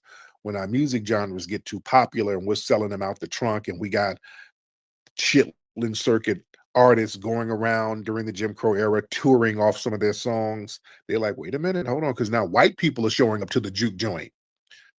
Just like in the movie Sinners. When Black artists are performing, white folks want to go see them now. They want to see, they want the real deal. So then they got to get in front of that. You can't have white women running around here to the juke joints, going down here to the colored side of town to see all that good talent. So they would have to slowly integrate some of those people in. But I want y'all to go look at something. I'm gonna give y'all an example. I'm in LA. Our Black hub back in the day was Central Avenue in Los Angeles. That was our Black hub. There was so many Black businesses, Black theaters, Black nightclubs on Central Avenue. That was the spot. Now, later on, they busted Central Avenue up because they ran the 110 freeway parallel to Central Avenue. So that just gutted all of the businesses over there, which is what they've done to all areas. But before they put that freeway there, Central Avenue was the hub of Black Los Angeles. There's pictures of white celebrities back in the 50s going down, hanging out in Black clubs. Go look up this picture of Marilyn Monroe. Have y'all seen this picture? It's a picture of Marilyn Monroe at one of these Black clubs at a table with a brother. She's down at some club in the hood. This was in the 1950s. And the brother has a look on his face like he's smashed. But y'all go look up that picture. Look up Marilyn Monroe at a club with a Black guy. She's at a table somewhere. This was on Central Avenue. I forgot the name of the club, but it was very popular that a lot of white celebrities would go down to Central Avenue because that's where the good music was. That's where the good food was. That's where everything was popping. Everything was popping down there. Yeah. So understand that, but look that picture up. Look up Marilyn Monroe, the Black guy at a club. Shit, and I'm looking it up. Hold on. She's at a club. She's at a table with this dude. Y'all Google it. You'll see it. It'll pop up. It'll pop up. So that was a thing. Winter Soldier. Hop on, Winter Soldier. Yo, Tariq, you were talking about Dan Bilzerian. Yeah. His dad got that money from Jordan Belfort with that Wolf of Wall Street. Because Right. you said a few years ago, and I started looking it up because I remember the movie. And you're right, that the money got weird. They never found their money. Right, You right. know what I'm And saying? They never found it. yeah, and then they start putting it in trust and all of that. Now the sons are balling out, you know. So Yeah, yeah, because I called him when he was training with all the Navy SEALs. I guess he yeah. got scared or something. Then he called you out. Yeah. Oh yeah, yeah. He would try to talk crap to me. I'm like, you old trust fund ass nigga, the hell out of here. Man, so what's Yeah. going on with you, soldier? Nothing much. I appreciate that exhibit you had with that pirate Lauren too. That's his name. Yes, yes. I went to the museum 2 years ago Oh, and I cool. saw Did you go what's to up. one of our events? Just went just on in the daytime. No, I had this event like in the Mojave Desert, and so then I decided to come through. And you No, know I came through. did we have an event? What did you come when we were having an event at the museum? Or it was just a regular day. It was just a regular day. It Okay, was spur of the moment. okay, I forgot all about it. okay. Cool, And cool. I liked it a lot. It was cool. I tried to look for Bass Reeves' pistol, but his great niece sold it to the U.S. I mean, gave it to the U.S. Marshal Service. Oh wow, wow. Yeah, I gotta get some more artifacts like that too, because that's why I want to go to Oklahoma. I want to get a bunch of stuff from Oklahoma and bring it and do a big exhibit with the museum. But man, I appreciate you though, man. Shout out to you, Winter Soldier. Much respect to you. Yeah. Yes, indeed. Y'all got to come through. We'll be back open Saturday. We'll be back open Saturday. So y'all come on down to the museum on Saturday and enjoy it. The kids love it. You'll enjoy it. Come with your family. And I'm gonna probably have my own event in September. We'll probably have an event up there, have food. Because I haven't had my own event up there in a long time because a lot of people have been renting it out in the neighborhood. But people have been asking when are we going to have our event, my event. So we're going to probably do something in September. So I got to get with Dwan and we're going to make something happen. I probably want to get the people at Blue Bird to cater. That's the Crip theme. That's the Crip thing chicken joint out here in LA. But the food is good and they're good folks, man. And you know, anything Black in LA, I'm a super, super supported. Anything Black in LA, I'm right there supporting it and trying to prop them up and make it happen. But I'm gonna let y'all know we're gonna probably have something late September, and I keep everybody posted on that. All right, let me get some more folks in here. What's up, Yoshi? I see you. I see you down there, beloved. Oh, I see you. Y'all raise the hands in here, ladies and gentlemen. Let's get them hands raised. Let's see what's on your mind. Nikki the God, I see you. Let's get Jim in the building. Mr. Jim in the building. Jim, hop on in.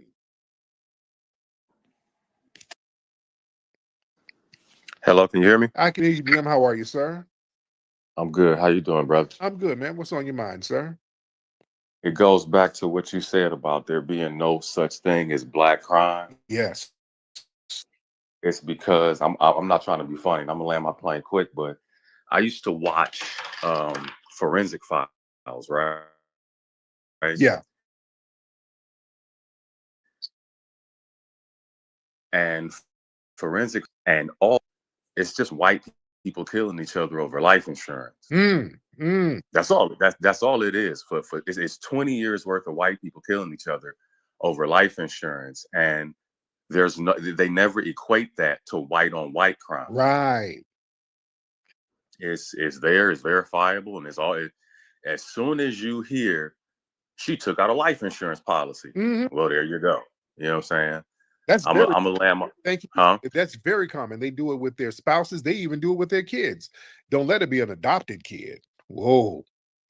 Yeah, they get an adopted kid, put a life insurance policy on it, and damn, that kid is out of here. Now the kid, there was a white couple who did that. They adopted some black child down in Tennessee some years ago, and then left the child in a car, and the child suffocated in the car, and they acted like, oh my God, it was an accident. And then they had an insurance policy on the baby. And then you never heard about the story again. They've been doing little stuff like that. But see, that don't get chopped up as white crime. See, when they do crimes, they are always lone wolves. They always promote it as them being a damn lone wolf. Even though there's mass shootings all the time with people in the dominant white society. Oh, it was a lone wolf or it was self-defense.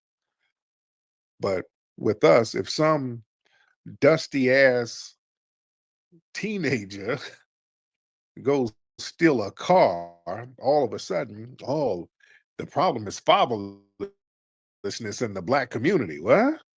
I'm a father. What do I got to do with that dusty nigga stealing the car?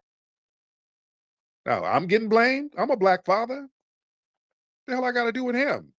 Him stealing that car didn't help me. The hell I got to do with us? No, we got to stop letting people do that. You got to call that stuff out. Like I said, there's no Black crime.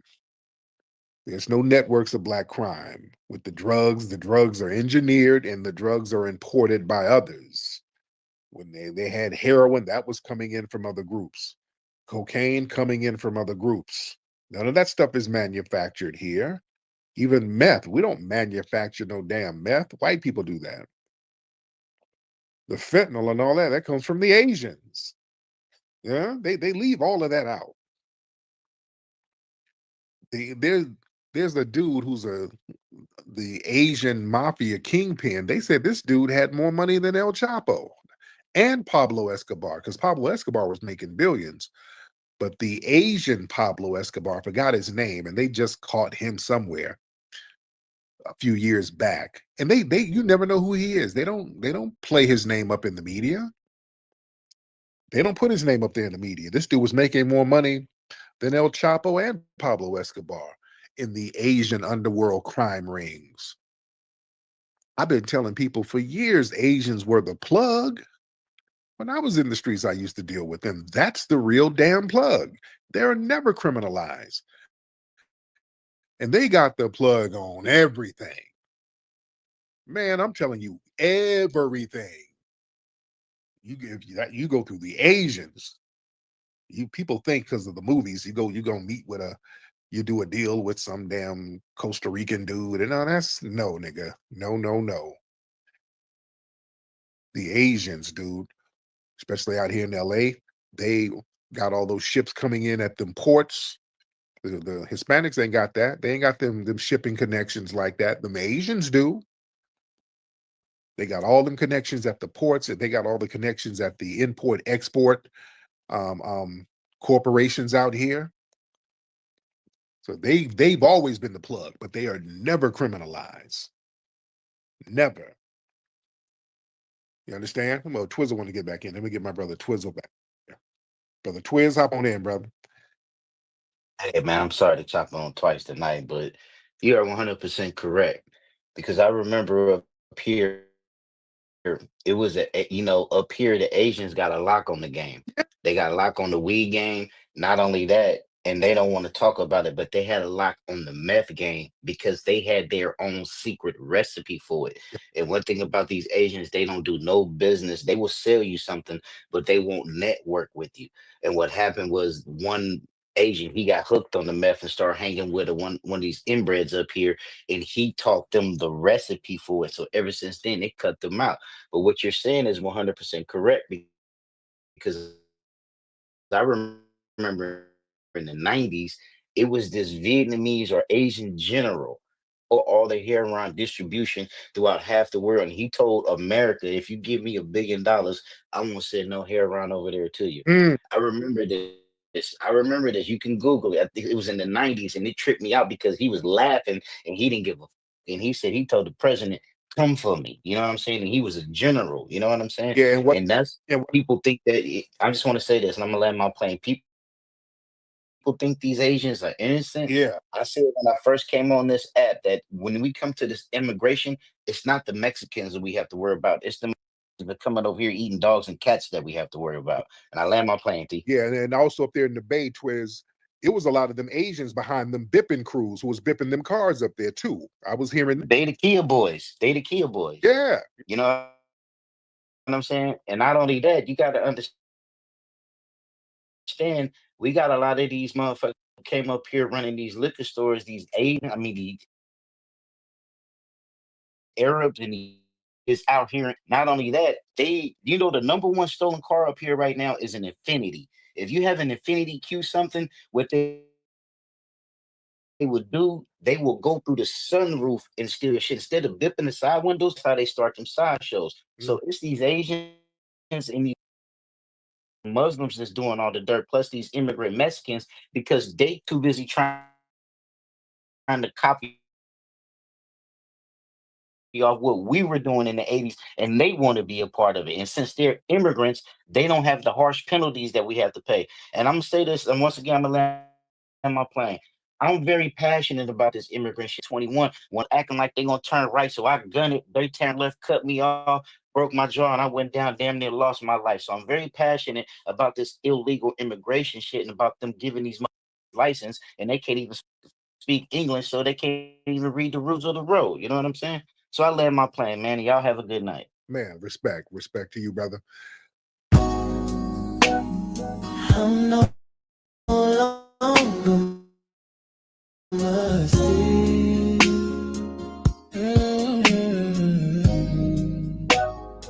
I'm no longer mercy.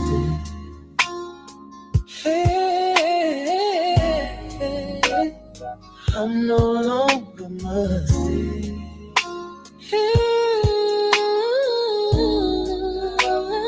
I'm no longer mercy, 'cause I got my real work on. I'm no longer mercy, 'cause I got my real work on. I'm no longer mercy, 'cause I got my real work on. I'm no longer mercy.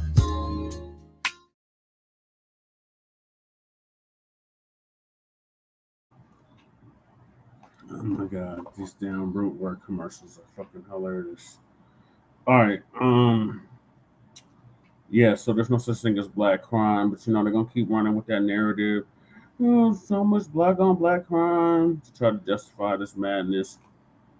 Big balls being attacked and carjacked, even though it didn't really happen like that. But these white supremacists, they're gonna pull out all the stops, no matter what side of the aisle they're on. That's right, man. 285.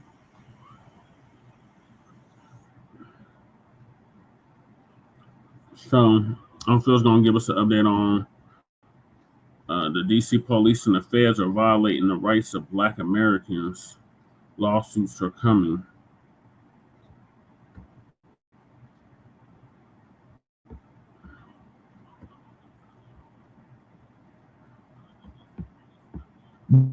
Now, when Trump and the Republicans, especially Stephen Miller, we talked about him last night, thought that they was going to have ICE show up, they all just taking out and breaking out in the run. That didn't happen. They sent the National Guard out there. Brothers and sisters are out there clowning them. You hear me?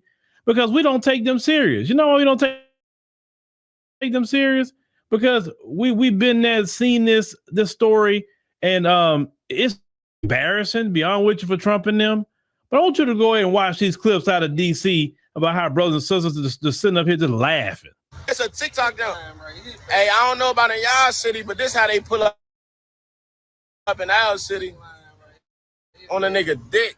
These all police cars, y'all. Look, that's 3, 4, 5, 6. That was the big line. That's why I said. Y'all thought I was just capping. Y'all heard me though? They always in the back right here, y'all. They always in the back.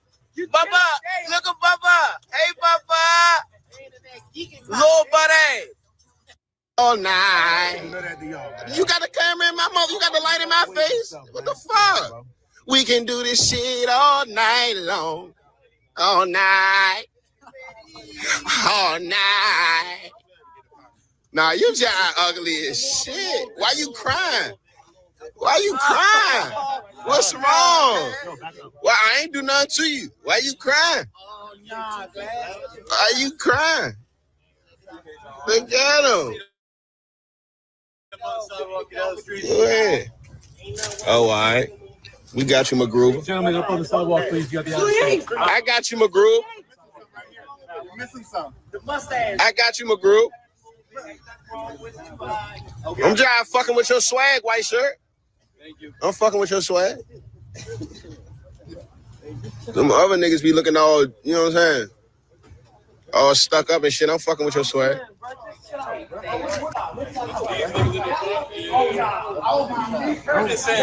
Oh, nah, you gotta get in that gym, twin. That shit ain't nothing. Oh, nah. You gotta get right, twin. And your ponytail little as shit. And you jive flat in the back. Hold, twin. You ain't nothing. You jive flat in the back. Oh, twin. Get right. Oh, you gotta get right, twin. You gotta do some squats, twin. Yeah, you gotta do some squats, twin. You jive flat as shit. Yeah, go ahead, man. Yeah, I'm gonna see y'all later, man. Y'all have a nice day, man. Enjoy the rest of y'all day, man. Go ahead, man. I'm gonna see y'all later, man. Y'all enjoy the rest of y'all day, man. Go ahead. Where the rest of them at? See y'all later, man. Enjoy the rest of your day, bro. Suck it in. Damn, twin, that what you on? Oh, nah, twin, that's a mean joke. You trying to run a nigga dick over? Damn. You mad because I told your man his little butt little as shit? You was a bitch. Nobody right here. It's nobody in the car.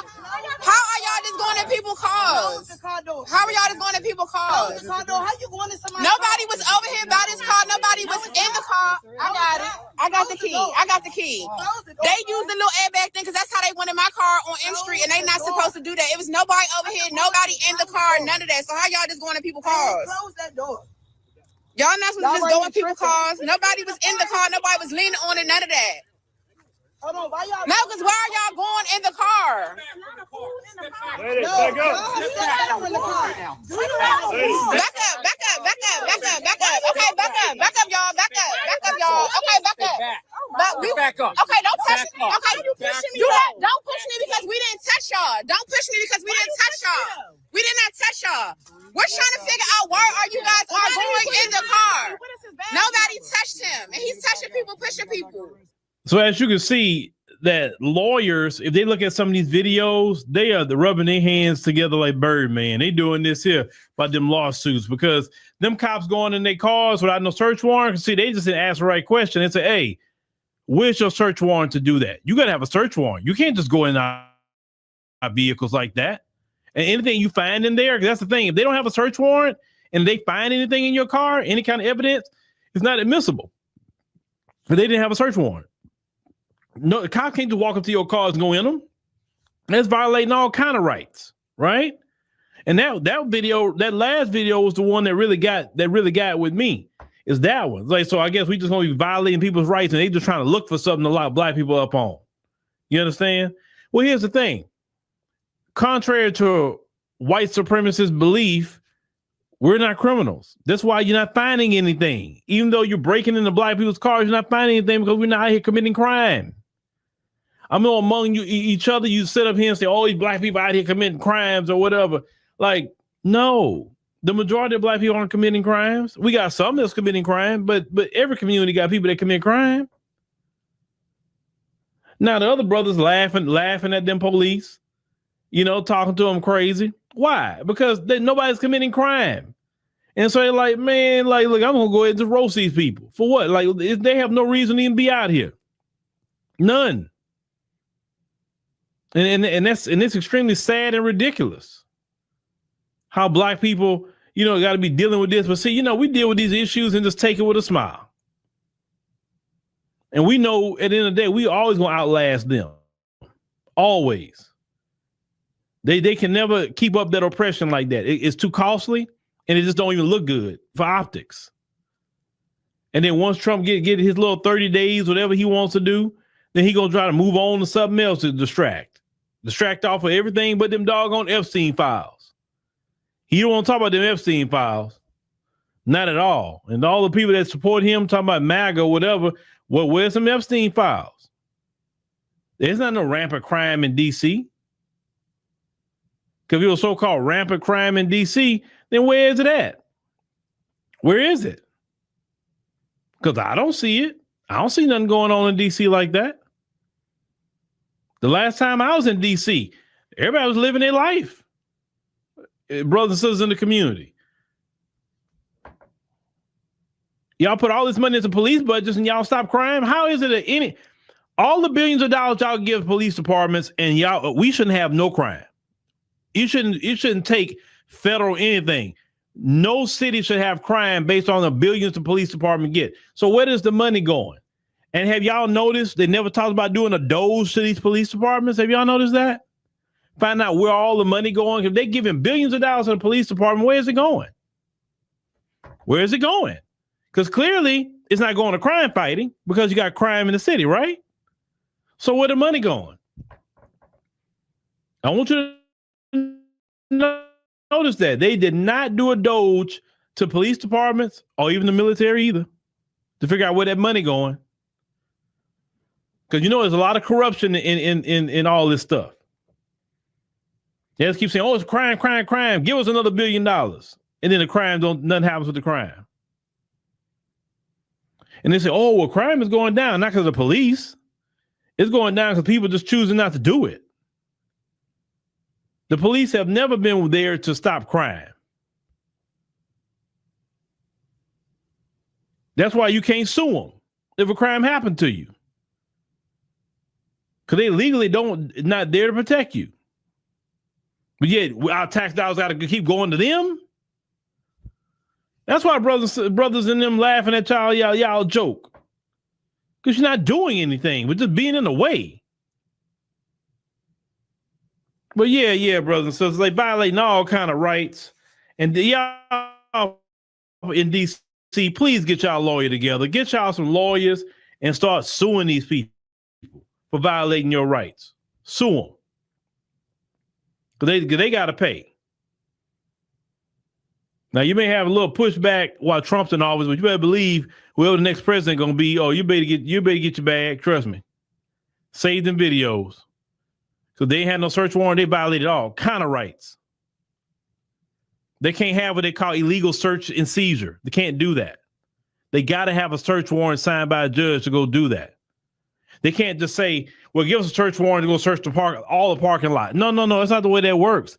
They have to say, we've been surveilling this particular car and we want to search it. So give us a search warrant because of this evidence. They can't just go search everybody's car. That's not the way it works. So please, y'all, get y'all some lawyers. Because they violating so many of y'all rights right now. It's crazy. And I'll be suing that police department, every department that's out there searching. I'll sue and get your bag. I don't know. Sure, I'm surprised Benjamin Crump is not rubbing his hand together right now. All the rights are being violated in D.C. But y'all, please record what these police are doing. Because there'll be evidence in court that they cannot deny. That's right, Uncle Phil. Sue them mugs. Sue them. Like Uncle Phil said, get your lawyers together if you're in D.C., especially in Southeast. Sue these mugs for your violations of your civil rights. Like, this is ridiculous. These mugs is running up in people's houses, running up in black people's cars, searching without warrants. They need to have a search warrant. And like he said, if they don't have a search warrant and they find something, then it's going to be admissible in court.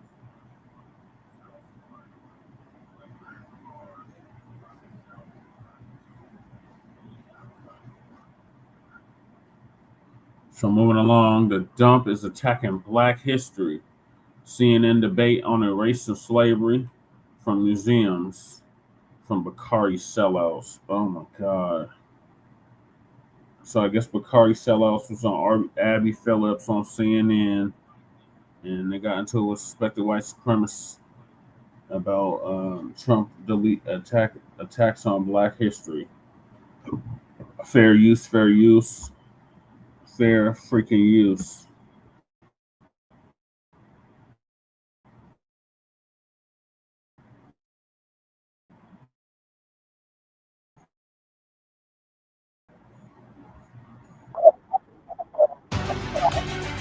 table by arguing in part that slavery in America can't just be blamed on one race, and that museums put too much focus on the role of white people who participated in that terrible institution.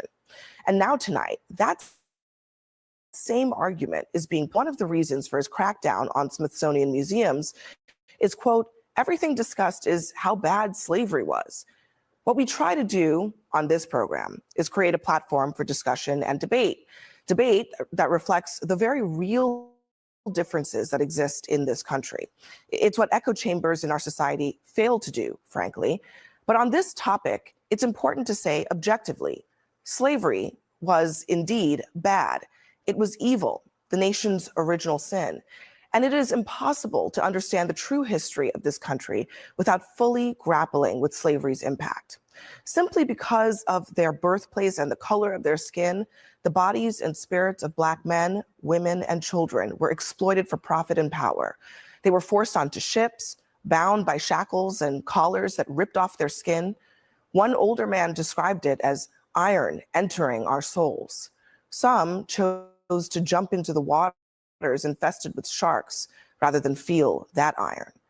Now, once they arrived on this very soil, they were forced to work by way of the whip, despite being starved, sleep deprived, threatened, tortured, physically and psychologically. They were auctioned off, humiliated, fearful, and separated from their families and their children. Black women and girls were raped and sexually assaulted. Many were brutally murdered and mutilated. Now, this endured for decades, centuries. And even in the places where slavery was not legal, institutions from our banks to universities were built on enslaved labor in both the North and in the South. And for many of the white Americans who did not personally own slaves, they benefited from a caste system that concentrated wealth and political power in their hands. So when we acknowledge the existence of Black people who operated George Washington's Mount Vernon or the Black hands that built the White House, we are acknowledging the existence, the perseverance, and the contributions of the souls that white supremacy sought to erase. Those people built families, they developed a culture, they were the keepers of the faith, cultivators of community. And they are the ones who deserve credit for forcing America to rid itself of the stain of slavery. Now, all of this information, these stories are from the Smithsonian's African American History Museum. And I share this not as a lecture for you, but as a lesson. America, the superpower, is largely possible only because of the superpowers of people who went lifetimes without the same rights of generations who were boosted from their backs. True history should include everything. Yes, the evils and the horrors too. And museums are supposed to be places that protect those stories, the images, the lessons, the very things that inform so much of our current state of our republic, from racism to poverty. No matter how painful, or in the president's words, how horrible the lesson. Now, just listen to one formerly enslaved man describe what slavery is like in his own words. You know what I'd rather do? If I thought that I'd ever be a slave again, I'd take a gun and just end it all right away. Because you're nothing but a dog. You're not a thing but a dog.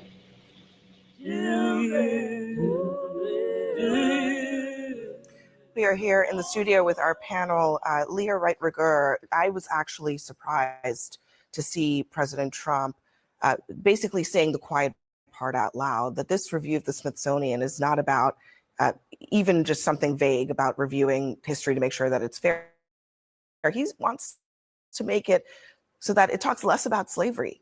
What does that say to you? Well, I think it's an effort. It's part of a larger effort to both sanewash and whitewash American history, and essentially erase all of the parts and disappear all of the parts that make Americans, that make President Trump uncomfortable, that feel distasteful, that are a reflection of the actual real and horrific parts of our history. And I find it a little ironic. You know, earlier today, as I was listening to some of the commentary, my first thought was, wait a second. I wonder if the president has actually ever visited any of the Smithsonian museums. And then I remembered that in 2017, he actually took a tour of the National Museum of African American History and Culture. Let me just play actually what he said during that tour. Listen to this. I had the privilege of visiting the National Museum of African American History and Culture right here in Washington, D.C. It's a new, beautiful Smithsonian museum that serves as a shining example of African Americans' incredible contributions to our culture, our society, and our history. It also tells of the great struggle for freedom and equality that prevailed against the sins of slavery and the injustice of discrimination. The work and love of the people who helped create such a masterpiece is a testament to the legacy of so many leaders it honors. So was it that he didn't believe what he read from the teleprompter as he recorded that video, or what? You know, I'm really struggling to understand in a lot of ways, particularly given that the tour that he took with director Lonnie Bunch was actually a reflection of really the mastery that and really the care and the patience that historians, that scholars, that curators put into the Museum of African American History and Culture. It is not just about the horrors of slavery, although it tells that very important story.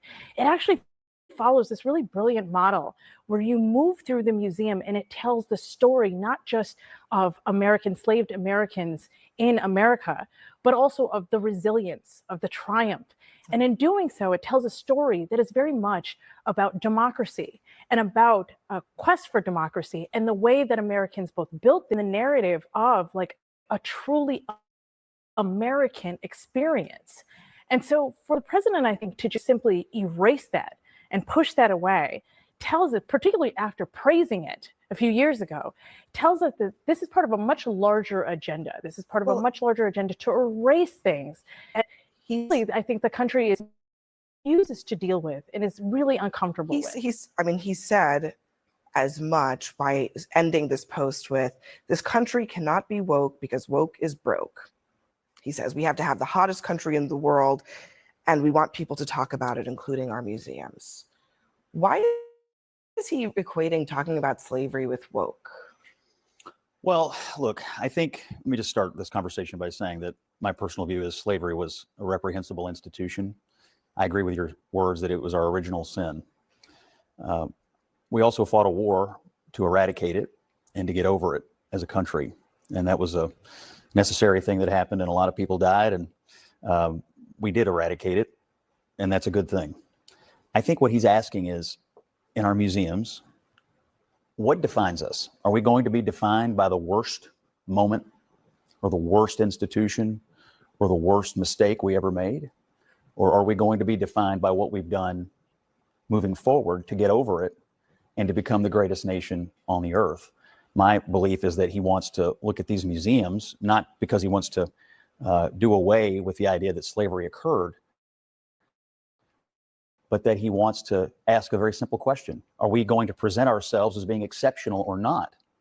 And I think he believes there is an effort by some to continue to try to define us from our worst moment instead of to try to focus and define us based on our best moments, which started when we eradicated slavery and began to move forward as the light of the world. And so that's what I think. Museums, that's what makes us an exceptional nation, is because they tell the history and the story of our country, and therefore, you know, these horrible, horrific moments in our history. The original sin, as Abby talked about, when it comes to slavery, has, you know, we of course did eradicate it, but look where we've come today. And I think those museums, like to your point, make America exceptional, and in museums all around the world that document atrocities, whether it be, you know, from Nazi Germany to eradicating slavery here in the United States, you have to learn the lessons of the past, and to deny it is to defend it. I don't think he's denying it. And Bacc may want to comment on this as well, but I think what he wants to ask is a simple question. As we present our history,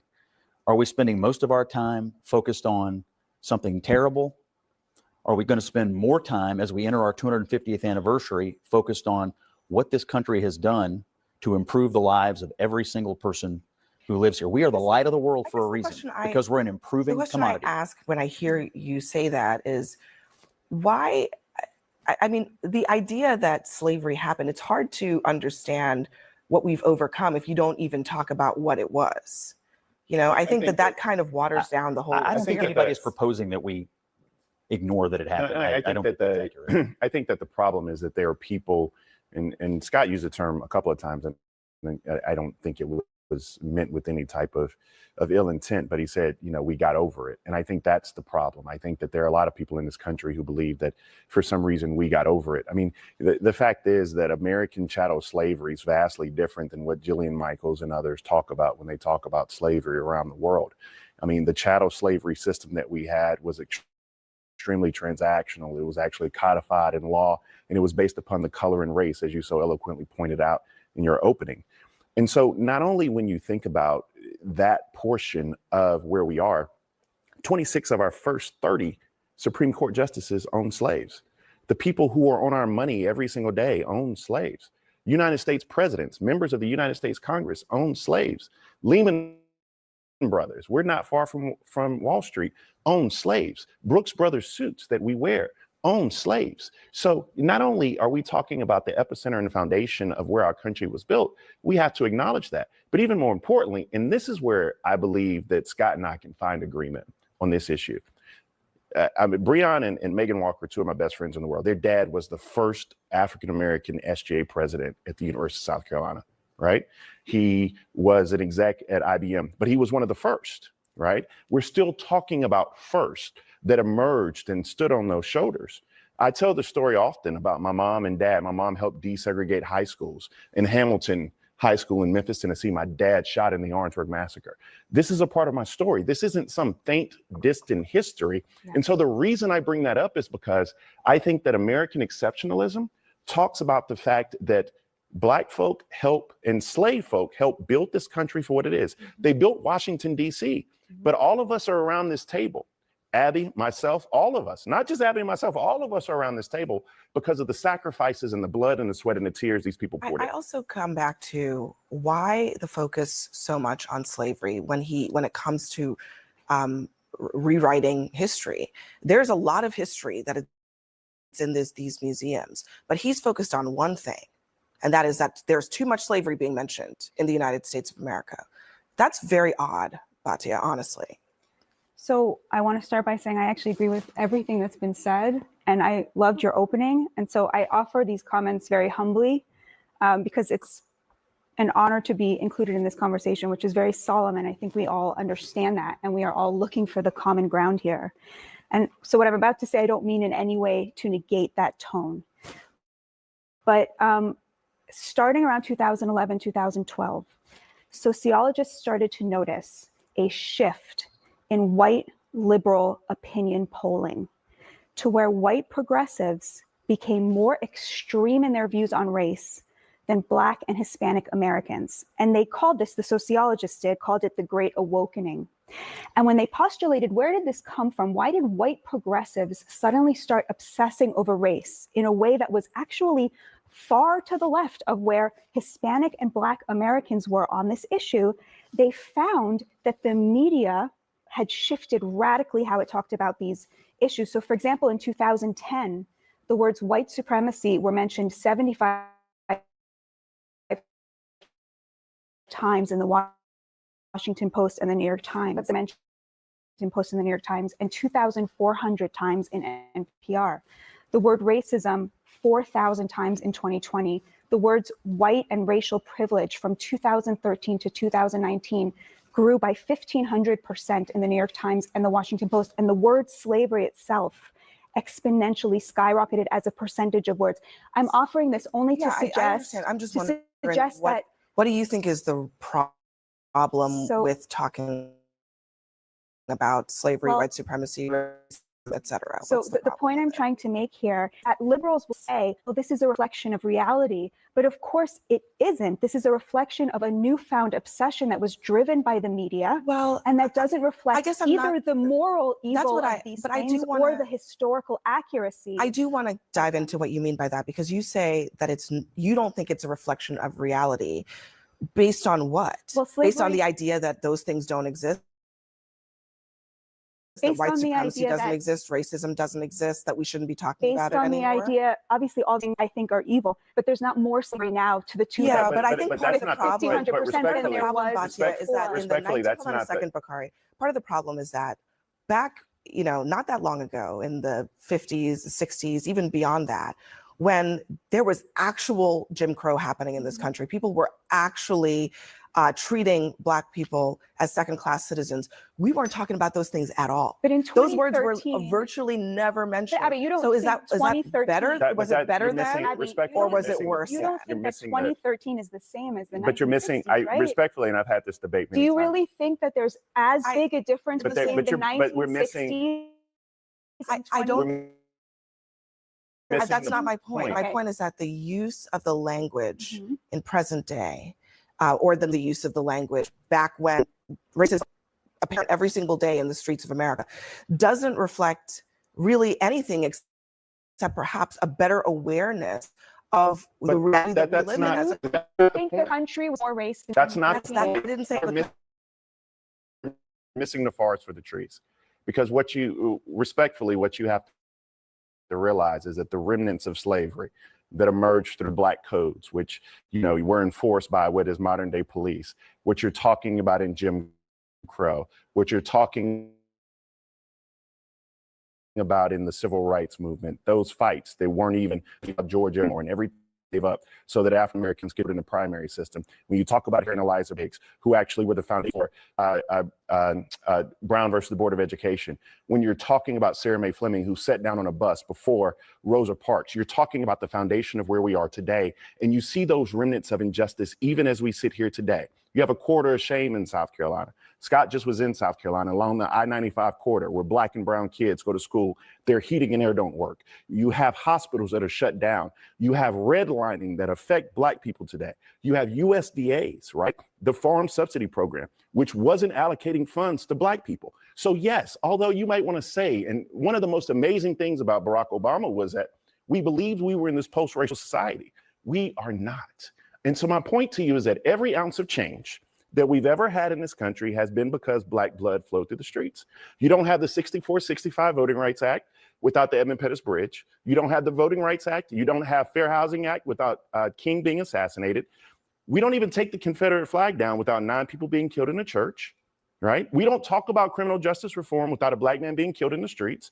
And so when we are articulating our views to you about the remnants thereof, I understand your point, that we are not shackled or in bondage like we were in slavery. However, we have never deconstructed the remnants, which still affect us today. Well, I also want to just add, Batia, but Batia, just as a factual matter, I mean, you're talking about a time period in which there was the first Black president elected in the country. Mhm. There was the Mother Emanuel massacre that happened in during his presidency, which was, last I checked, about racism and white supremacy. So there have been moments when we have actually correctly in this country grappled with those very things because they've been put on the agenda by our fellow Americans. So I don't understand the desire to try to avoid that when it's not as if it's gone. I mean, people are literally still killing people in this country because of the color of their skin, and suddenly we should just move past it? I think we've had more than just moments where we have had massive leaps forward in the way we treat each other in this country. I mean, I agree with Batia. Where we sit today is vastly different than where we sat in the 1960s or the 1920s or the 1860s. I don't think anybody's disputing that. And it's not even close. It's I don't know, but I don't think anybody's disputing that. I think it's just a question of, do we need to just stop talking about it because we're not in Jim Crow anymore? I don't think anyone's proposing that, but what I do think he is proposing, and I think this is worth discussing, is that as we go into our 250th anniversary, how are we presenting ourselves to the world? Are we presenting ourselves as a country that is obsessed with our worst moment, or are we presenting ourselves as a country that managed to overcome our worst moment and have been improving ever since? It's not about being obsessed with our worst moment. I mean, again, I think it's an important part. You know, last year, 17 million people visited the Museum for African American History, History and Culture.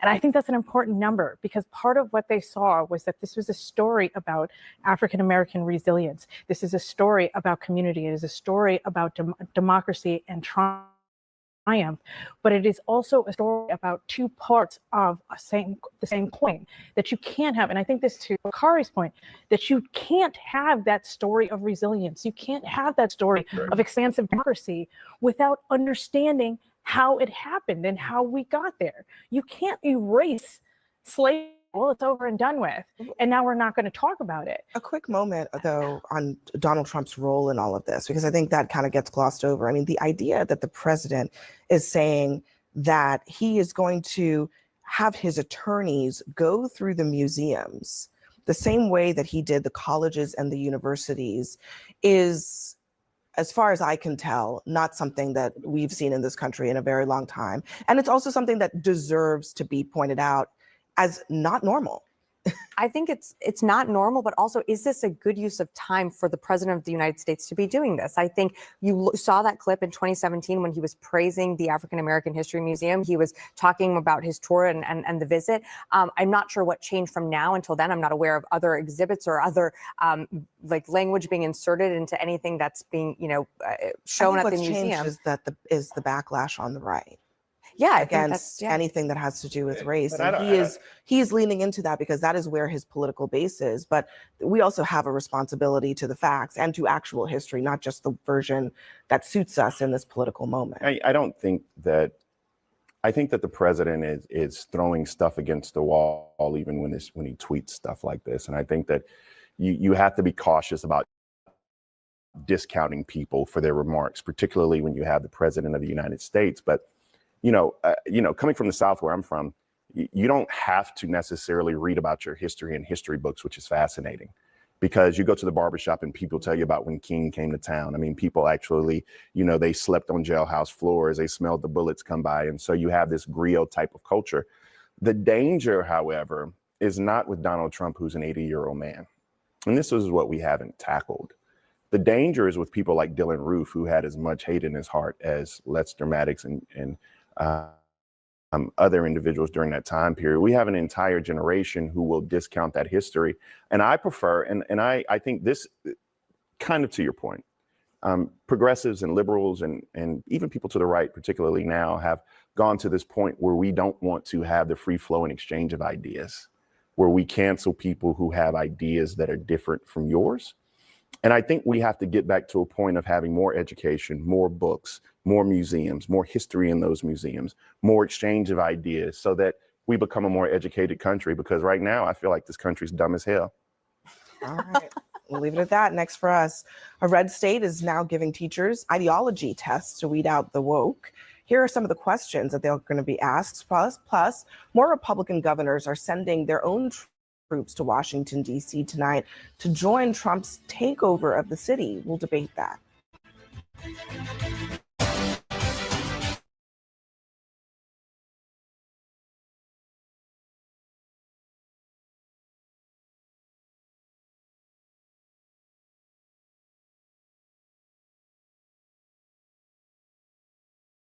Family and fellow soldiers, I'm the professor, and this is the moment of truth.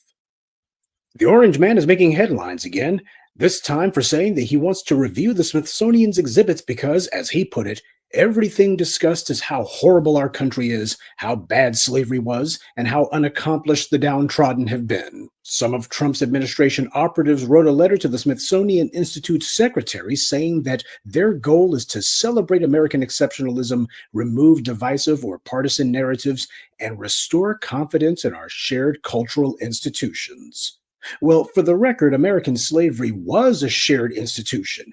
Everybody was involved. People of all colors were there. Black people were being beaten, raped, lynched, and killed, and white people were the ones doing the beating, raping, lynching, and killing. Black people certainly weren't doing that to themselves.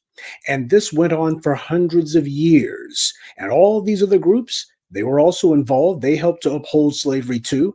Everyone from the Native Americans to the Mexicans and the Asians and such, all of these people were slave owners. All of these people were slave catchers. All of these people were supporting the peculiar institution. So American slavery was a shared cultural institution. What people resent is when you talk about what part everybody had to play in it. No matter what phony outrage you get from the white media on this issue is, the truth is they're loving it. Donald Trump is bad for democracy, as Molester Moonves said, but he's great for ratings because people are actually engaged with their favorite pretend news channel. He gives the talking heads plenty to talk about, but for anyone with an IQ higher than their shoe size, there's not much thought going on. Now, what is Donald Trump really up to? What's his real game here? He's been in the past praising Black History Month, at least in the past. This year, though, he was reported as wanting to remove Black figures from the Department of Defense's historical commemorations, but then he backed down on that. Donald Trump's racism is real, especially when it comes to Black people. And so is his desire to bury the Epstein files scandal under a mountain of other headlines, which hopefully have nothing to do with Epstein. Ginning up controversy has also been an effective way for Trump to make the white media look the other way while he barrels through more of his so-called agenda. All of it being done under cover of chaos. At this point, you can't even say that the white media is being played like a fiddle. They're not. They know the orange man's game, and they love to play it because it benefits them too. All right, now, what are the chances that Trump is actually able to do any of this? Hard to say right now. The Smithsonian is not an executive branch agency. It's actually a trust that was set up in the 1840s by a Brit, no less, and it's supported by federal funds. So does Donald Trump actually have the ability to control the Smithsonian's exhibits? That's a serious legal question, but as it stands for Donald Trump, it's actually a win-win scenario. If he goes to court and they crush him and show that he doesn't have the authority to curate the Smithsonian's exhibits, well, at the very least, he gave a temporary sugar rush to his base, and they'll look and say, well, at least he tried and he sent a message. On the other hand, if it's litigated in court and a judge actually says, well, he does have the authority to curate the Smithsonian's exhibits, well, then he can look at his base and say, see, I'm getting things done. It's not going to change their lives, but it's not meant to. It's meant to change Trump's life by getting attention off of Epstein. Black history, however, is the real issue here. And why is it that there's not actually a defense against what Trump's attacks are doing? That's because Black history has been under relentless assault by Republican politicians for years now. That's not new. The problem isn't that the GOP is being typically racist. The problem is that Democrats who claim to be so concerned, they are not and have utterly refused to make an issue out of defending Black history being taught in schools or preserved in the public square. Neither the Democrats nor their on-air or online mouthpieces are treating any of this as the political and historical crisis that they claim to want you to think that it is. Instead, they're just twiddling their thumbs about it. Where are the Democrats who are promising to gut every bit of censorious GOP legislation that tries to whitewash history? Where are they at? Where's the Democrats at who are running on a platform of reinforcing the teaching of Black history? If they actually do believe that teaching the history of slavery in America is an important part of the American story, then where are they at to say that we're going to stand up for it no matter what? They call themselves removing it over the GOP. The next time the Democrats are in charge, we're going to reinforce it. Well, they're not there. They're not saying anything. And that inaction tells you everything. While you have the left corner of the white media pointing out that Trump wants to focus on feel-good history for white people, the real question is, why aren't Democrats running on a platform to not only resist these specific policies, but to also promise that they will reinforce and expand the teaching of slavery? You push, we push back harder. Where are they to do that on this issue? Instead, they're just giving the usual tisk-tisk about the orange man's latest performative extremism. Well, that's meaningless. For the last several years, we've seen this in places like Florida, Texas, and Louisiana, the iron triangle of stupid. Democrats just let trash like DeSantis do whatever he wanted, and Democrats did nothing to retaliate or to make reversing these policies a key part of their party platform. And then we have the shills, suck-ups, and sellouts who tell us that we have to vote Democrat because of this. Okay, and what have the Democrats said that they're going to do about any of these anti-Black policies? Donald Trump hasn't removed any exhibits from the Smithsonian or anything, but if he does, will Democrats promise to restore them and promise to expand them? By allowing attacks on Black history, Democrats are also giving a wink and a nod as the historical basis for reparations and our other social justice claims are also under attack. Democrats are doing that deliberately. No matter what they may say publicly, they do not want to have to do pathetic gestures like housing vouchers and all of the other phony reparations gestures that they've done, because the grassroots isn't fooled by this. And the more that the Democrats pretend to do reparations, like the giving back of Bruce's Beach, etc., the greater the chances become that they will eventually be forced into a real debate about doing real reparations. So Democrats want this issue to be buried altogether. And that starts with letting the Republicans do the dirty work of burying the history. Democrats are fully in favor of that. And on a side note, you got one of the main tethers in the Congressional Immigrant Caucus, Richie Torres. He was acting like he was standing up to Jillian Michaels on CNN. What a joke. You got a tether calling himself speaking about American slavery, which nobody in his lineage had anything to do with. And he himself, you can count on one hand the number of times he's even talked about the issue. But this is who the white media puts on camera to stick up for teaching slavery in America's museums. End of rant on that one. But the point is, I'm not seeing anything from the Democrats but the same old shaking their empty heads and saying that mean old Trump, and this is why you need to vote for Democrats. Well, over here, we don't vote for nothing. I need to know what I'm going to get for my vote. You got to tell me. And what the Democrats have told me is nothing. Democrats are so dedicated to doing absolutely nothing for Black people, to maintaining the policy of benign neglect. They're so dedicated to making sure that they don't even mention us, that even when talking about preserving slavery exhibits in the Smithsonian, Democrats don't dare say that they're going to lift a finger to preserve Black history. 3 generations ago, both parties embarked on a strategy of benign neglect. And this is what it looks like. This is what it is. That's the reason why back in 2015, in the dying days of the Obama administration, just before the election that Hillary lost, at the height of the BLM protest, there was that leaked memo from the DNC that was made public, where they were telling Democrat politicians how to dodge and evade the demands that were coming from these activists. Quote, listen to their concerns. Don't offer support for concrete policy positions. There it is. Pretend to be sympathetic. Let these little Black people here tell you their concerns, but don't offer to support anything. They tell you a policy that they want, do not promise to support it. This is benign neglect. Pretend to be sympathetic, but in reality, you're just waiting for them to finish speaking so that you can go reassure the local police union that they're going to get as much money and guns to kill Black people as they want, and that there will be no laws passed to finally rein in these savages. And these were the people who were putting on kente cloth after George Floyd was murdered, and who told you and me that they care so much about Black people and their hearts bleed for us. Oh, they're just so anti-racist, right? Well, as Noam Chomsky said, it's the most sophisticated form of propaganda when something presents itself as opposition, when in reality it's actually support. The Democrats' position is actually no different than what you would expect from a so-called moderate, quote-unquote, Republican. And I know that in the GOP, moderate is a loaded term, but by that I mean a Republican who doesn't immediately start defending slavery in the first 5 seconds.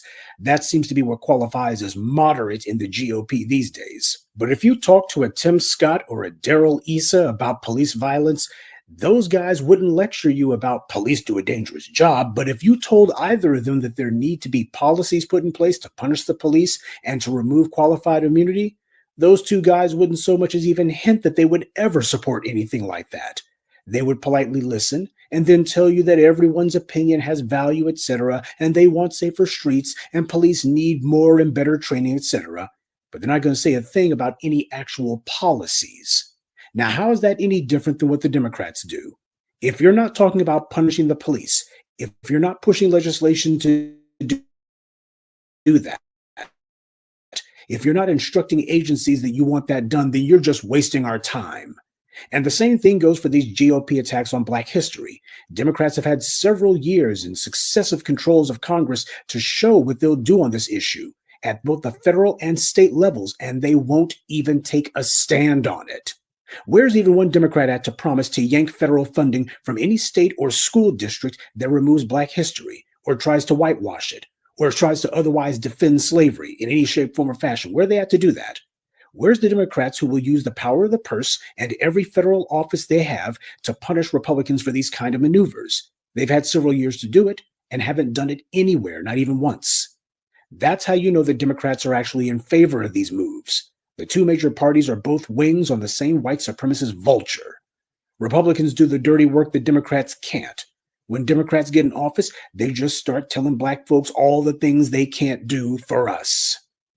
Now, two good things will come out of all this. First of all, people are going to see that white supremacy is on the march and that they cannot wish it away or hit the political snooze button by voting for Democrats or try to ignore the bad guys into disappearing.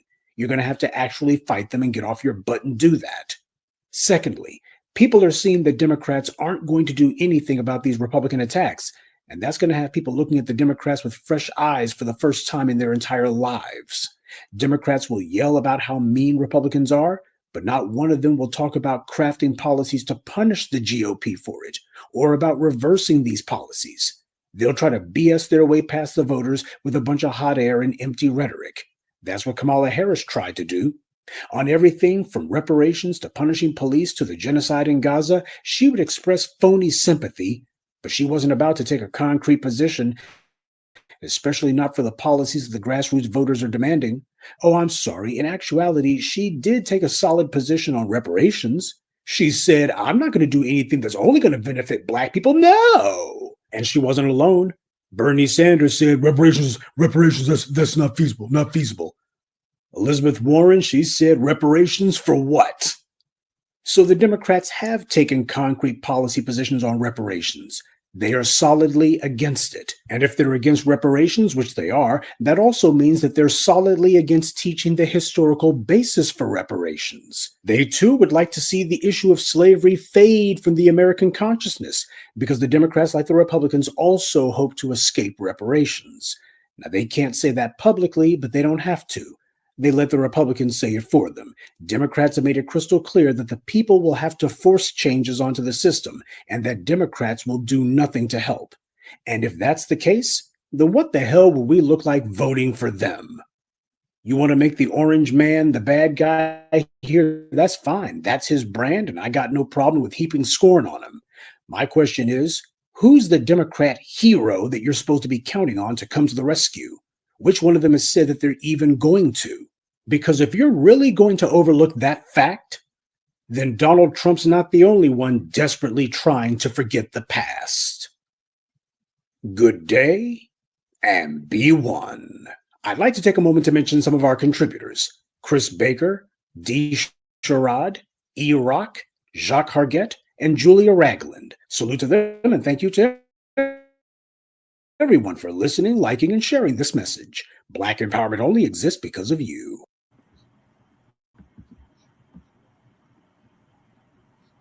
All right, so that's that. The dump threatened Smithsonian over slavery. So the next topic is Native Americans, the $5 Indians. Keep telling us that we were already here, but these ones that keep talking about they are Native Americans, they have their tribal cards. They're in fear of deportation now under the dump. ICE is deporting tribal citizens. But wait, I thought y'all were original natives. How you getting deported and you the original people of this land? Something's not adding up. So Lisa gonna give us an update on it.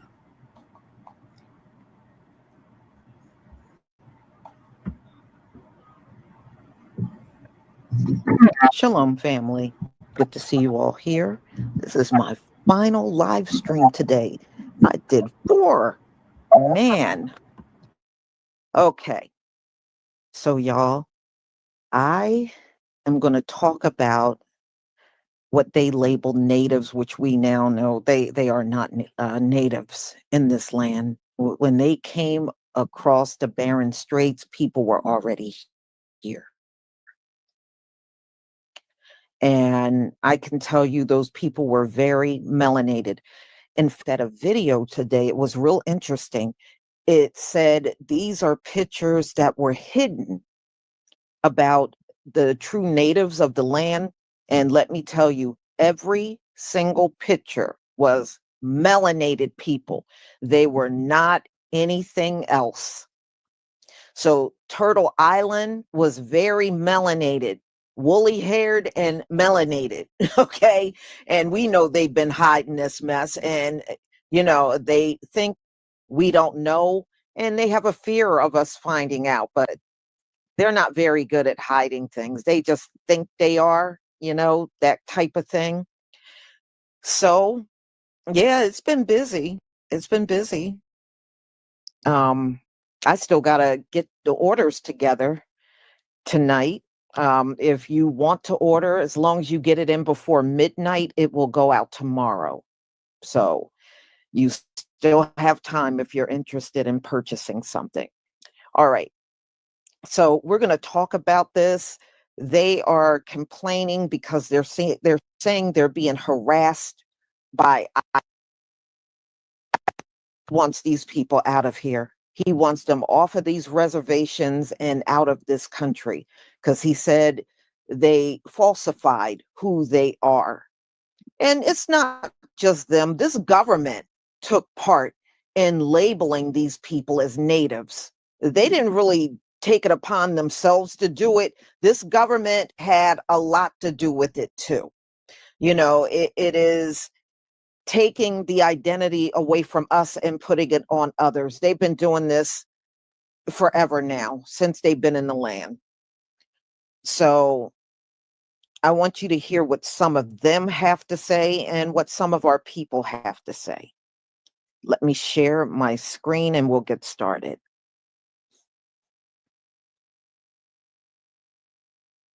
Give me a 1 if you can see my screen.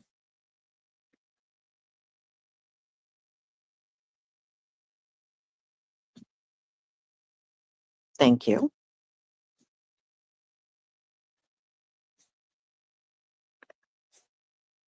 But what I know and what I've heard and just what I've seen is that the GOP is trying to say that birthright citizenships of Native Americans isn't a real thing. That we were not here, and so it's not our right just to be a citizen of America because, now I'm hearing because we actually came from Siberia and we weren't always here. So that's what I'm getting at, is that there's a lot of different places I've heard, and right now up north, people's reservations are getting split in half and some are being sent to Canada. How is that possible? I don't really know. The Siberia thing, I don't know. I'm just reading comments, and this is what everyone's saying is we weren't from here. We're not the first ones here. Okay, I wasn't here years and years and years ago, so I can't really tell you, but from, I don't know, just history in itself, I don't know where the hell we're all going to go. So be it. I mean, turn up in Siberia, I guess. All my natives are just going to meet me there. We're going to have a big old party in 49, It's probably what we're going to do. So you mean to tell me that you got so-called Native Americans who are sitting around complaining, talking about their relatives are being deported and they are being misidentified and that they are scared and need to travel around with their tribal IDs with them?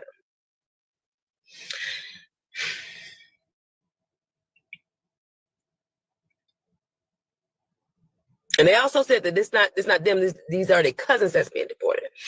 Now I got a question. Foundation of Black Americans and Foundation of Black Americans alone. If you ain't a Foundation of Black Americans, this question is not for you. Foundation of Black Americans and Foundation of Black Americans alone. Do any of y'all got a cousin that could be deported? Any of y'all? Any? I don't speak too fast. Do any of y'all got a cousin that could be deported? Also, correct me if I'm wrong. How can they mistake you or somebody? This reminds me of that Jesus story. When I was little, this is how I knew Christianity was When I was little and I heard that story of Jesus escaping to Egypt, how the hell can you escape and blend in somewhere if none of the people look like you? Didn't make no sense. However, he could run somewhere and blend in if all the people look like him.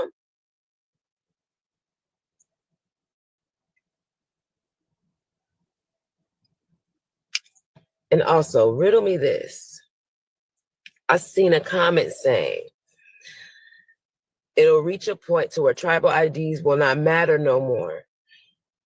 History always repeats itself with a broken heart. So I'm guessing that's a Native American that left that comment. But I'm just sitting here thinking, I'm smoking and thinking. I'm sipping and thinking. What did you mean by that? Because history repeating itself for us is still here. Bad or good, no matter which part of history you want to pull. You want to pull our creations, you want to pull out slavery, you want to pull out the way they enslaved us on our own plantation, you want to pull out anything, it's all here. What do you mean by history will repeat itself and your tribal IDs will not matter no more? It's almost like you trying to say, and I'm just trying to put two and two together because that comment, it was equaling 5. Because it's almost like you're saying that you made a deal with somebody that has crossed you before, and you're at risk of them crossing you again.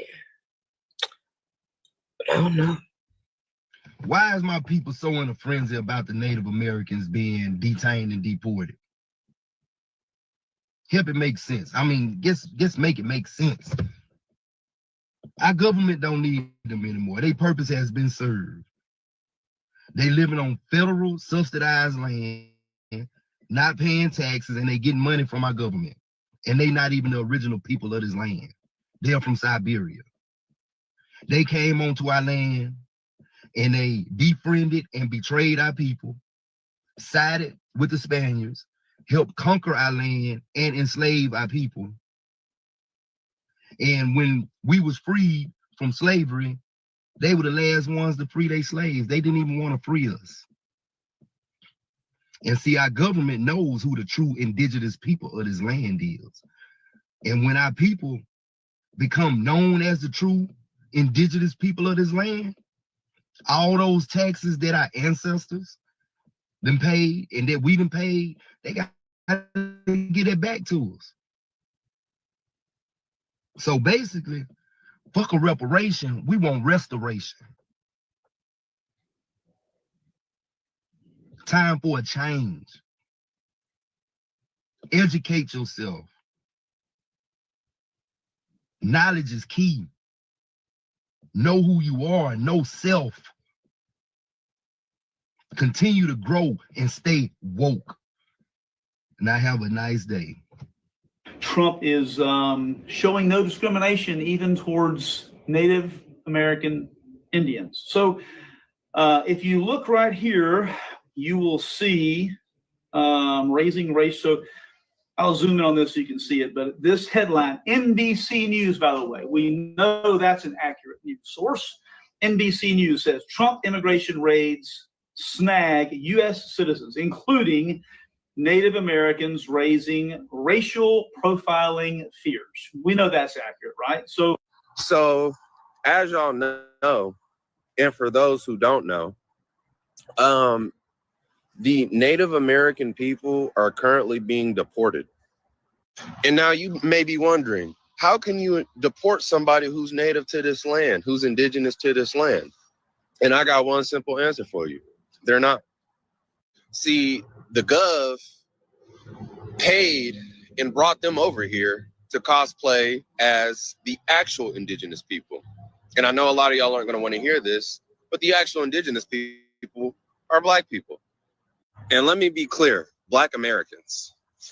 Black Americans. And technically, we shouldn't even refer to ourselves as that for legal reasons. But for the sake of this video, and that's what most people are familiar with, that's what we'll go with. And before all y'all get in the comments talking about what's your source, oh, you're just yapping. My genealogy is my source. Just looking at my genealogy debunks the whole Atlantic slave trade. So let's start there. And so they migrated over here to cosplay as us. And this can give some context as to why Black people have been reclassified so many times. There are so many different names for Black people if you look throughout history. And this is why. Because if I don't teach you who you are, if you don't know who you are, well, then I can put somebody else in your place to cosplay as you. So you don't reap the benefits of your shit. And so therefore I can take your stuff and put a patent on it. And, you know, yeah. Those people that y'all think are Native American, or those people that pop up in your mind when you hear the term Native American, are actually Siberians. They come from Asia. They come from the East. So, and we know how our government gets down. You know, I use you for whatever agenda, for whatever plan I have in store. And then once I don't need you anymore, I kick you to the curb. That's all that's taking place. ICE has started detaining Native Americans during their immigration sweeps, and because immigrants are not getting due process, they will be deported. So far, there are reports of this happening in both Arizona and New Mexico. And the majority of those detained have been from the Navajo tribe. But as the immigration deportation efforts continue to expand to other states, such as California, this will happen more often and affect more Native American tribes. Without due process, they are unable to verify that they are in fact citizens of the United States and will therefore be deported from the United States. Where they will be deported to, who knows? But it's very clear that under the Trump regime, his goal is to create a white Christian ethno-state and remove anybody who does not fit that description. The Native Americans were here first. America's a melting pot of different cultures, races, and religions. And the fact that MAGA claims that they are so American and patriotic is a fucking joke. This is one of the most un-American things to happen in modern American history. We have some big news right now. NBC News has confirmed that as part of Donald Trump's mass deportation raids, ICE agents have snagged American citizens along with Native Americans, and racial profiling fears are growing because of it. According to NBC News, the Navajo Nation office has been flooded with calls from tribal members living off reservation, with many saying that they have been questioned as part of ICE raids. Navajo Nation citizens are American citizens. And the Navajo president has even confirmed that there have been negative and sometimes traumatizing encounters between ICE and Navajo Nation citizens. Newark, a U.S. military veteran who's an American citizen, was detained for a period of time because of an ICE raid. In New York, a warehouse manager who's a U.S. citizen has been detained for a period of time. With more raids to come, this will likely only increase. If you're watching this video and you are fearful, carry your identification with you and go to the ACLU's website to learn more about what you can do if an ICE agent does approach you and you are a U.S. citizen, for example. As always, comment below your thoughts, spread the word, and follow along on here and on my other social platforms linked in my bio.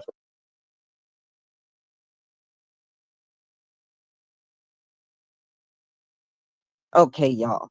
So what's happening now is a lot of the reservations, people are splitting now. And quite a few of them are now running into Canada because Canada is not doing this, you know, all this deportation stuff. So a lot of the people from these reservations are going into Canada so that they don't get deported. Donald Trump wants to send these people back to Siberia. That's where he wants to send them. And I think that ultimately the majority of them are going to go into Canada. They're not going to just be a sitting duck. They're just going to forget trying to fight this government because they're not going to be able to fight it. Donald Trump wants them out of here. They're not going to be able to fight the government. So ultimately, they'll just run into Canada where they're not going to be hassled. That's what I think they will do. And they're already doing this right now. So they're aware. You know, I think many of them know exactly that they come out of Siberia, you know, because there are some videos of them talking about it. I just couldn't get those videos because they had music playing in the background. But many of them know they originated out of Siberia and not here. You know, which goes to show you that since Trump has been in office, he has studied this stuff. He knows. That's why he knows the 14th Amendment applies to us. And I always thought it was odd that we got citizenship long before these alleged natives. They didn't get it until 1924. And it never made sense to why we got it before them and they were so-called natives. Now it makes sense. I think even back then they knew that they were not real natives because they took their time giving them citizenship. citizenship. Remember, it was still the 1800s when we got ours. They didn't get theirs until 1924. That says a lot right there, you know? And like the one woman said, they got cousins that are being deported. Well, then that tells me you couldn't possibly be Native.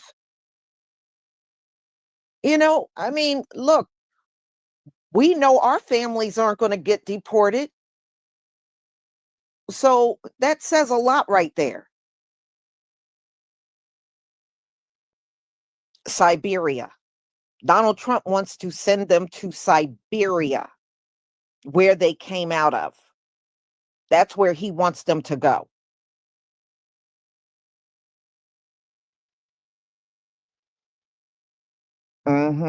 Yeah. I mean, look, yeah, you're right. They got all kinds of reparations multiple times, not just one time. They got reparations multiple times.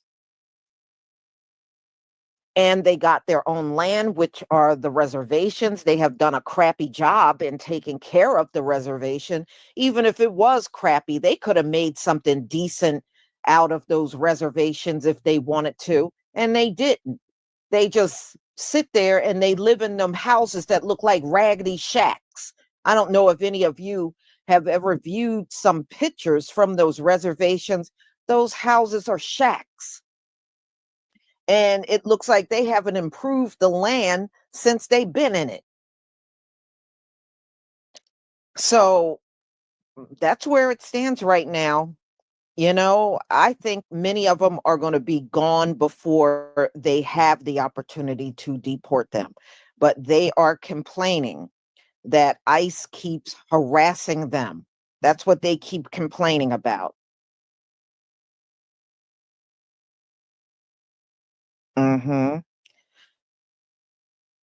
So if their cousins are being deported, so what? Are y'all got some connection with the Latinos or something? You know, because that's what I'm starting to think. So then you really couldn't be real.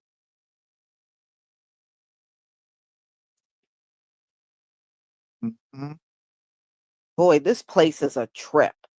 They did everything to confuse people so that you would never know who the real true owners of this land are. That's what they did. They just did all this confusion, hoping that nobody will ever figure out who the original owners of the land are.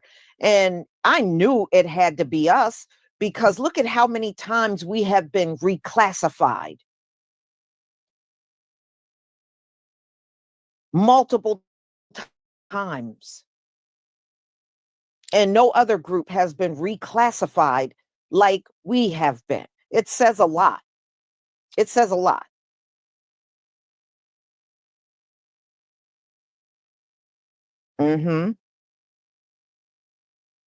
If anything, they need to get their money back. They need to get a refund. You gave money to people that never really deserved it. They didn't deserve that money.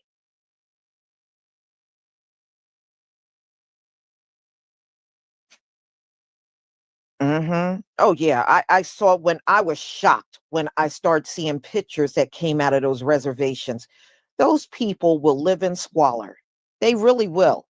And they have all this time. And I was like, well, that doesn't make sense. Y'all got reparations multiple times. You got the casinos. You got all this money given to you. You could have fixed that land up 1,000 times over by now. They could have done a lot with that land and they have failed to do it.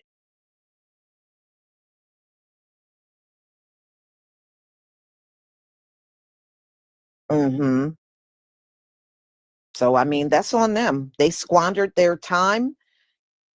That's on them.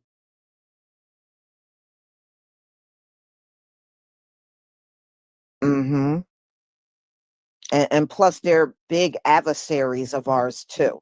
If you go out on TikTok, they don't do nothing but fight with us. And I was like, those are not our people. You know, this takes me back to that chart where they got Native American on the chart. If these folks are Siberian, they originally come out of Siberia, then that's a Gentile that you done put on the chart, on that Hebrew chart. You put Gentiles on there. No, those are not our people. You put Gentiles on the damn chart.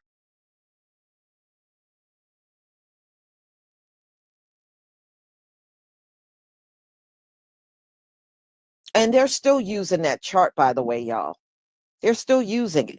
And they're saying these natives are people, and the natives are over there talking about they gonna sue Black Americans for, if you go on TikTok, you'll see the videos. They're gonna sue Black Americans for claiming we are indigenous. They're gonna sue us. Does that sound like your brethren? I'm serious. Does that sound like your brethren? They're no brother of mine. That's why I said they put Gentiles on the chart. And how is that going to go over with the Most High? You have been pushing that chart and listing Gentiles and saying there are people.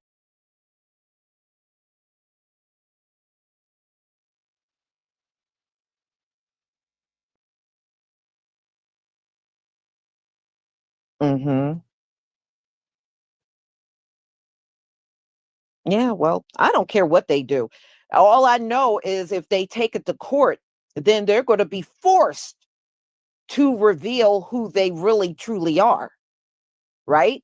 That's going to make them, they're going to have to prove in court how they are indigenous to the land.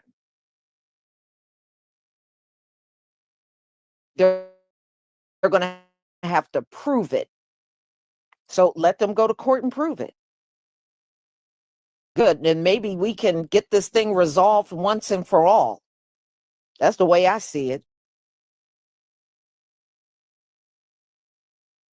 Well, I tell you what, they got a deep hatred for us. If you go over there, everybody does. You know, if you go on TikTok, every damn group over there is fighting with us. Every single one.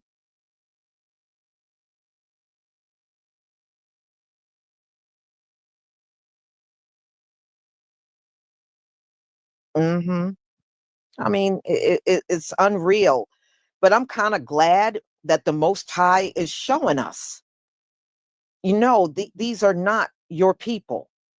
They don't like you, and they're not like you. And none of them, if you notice, none of them are cleaving. None of them, even these natives, they're not cleaving. They're not.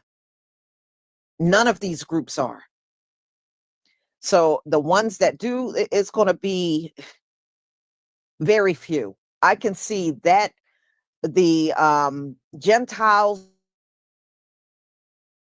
going into the kingdom, it's going to be very small, because see any of them stepping up and trying to cleave to us yet.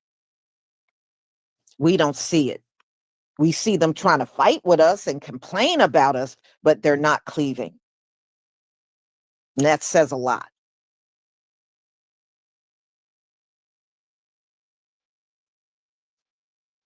Yeah, well, a lot of the Latinos try to say they're indigenous.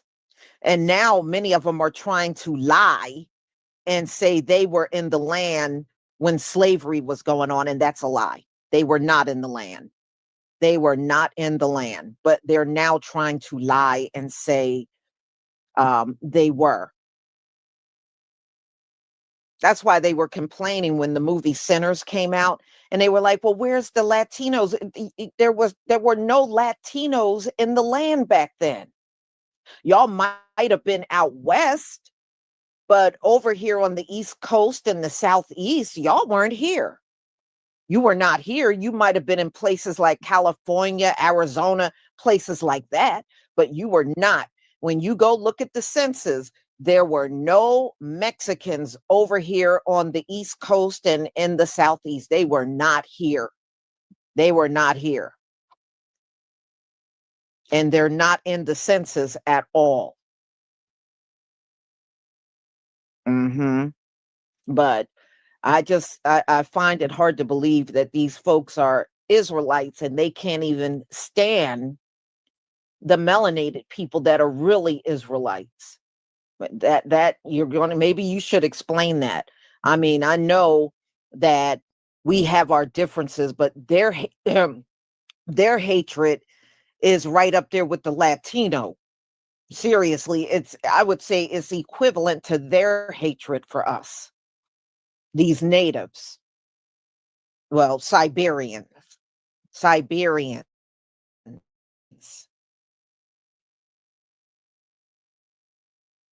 Mm-hmm.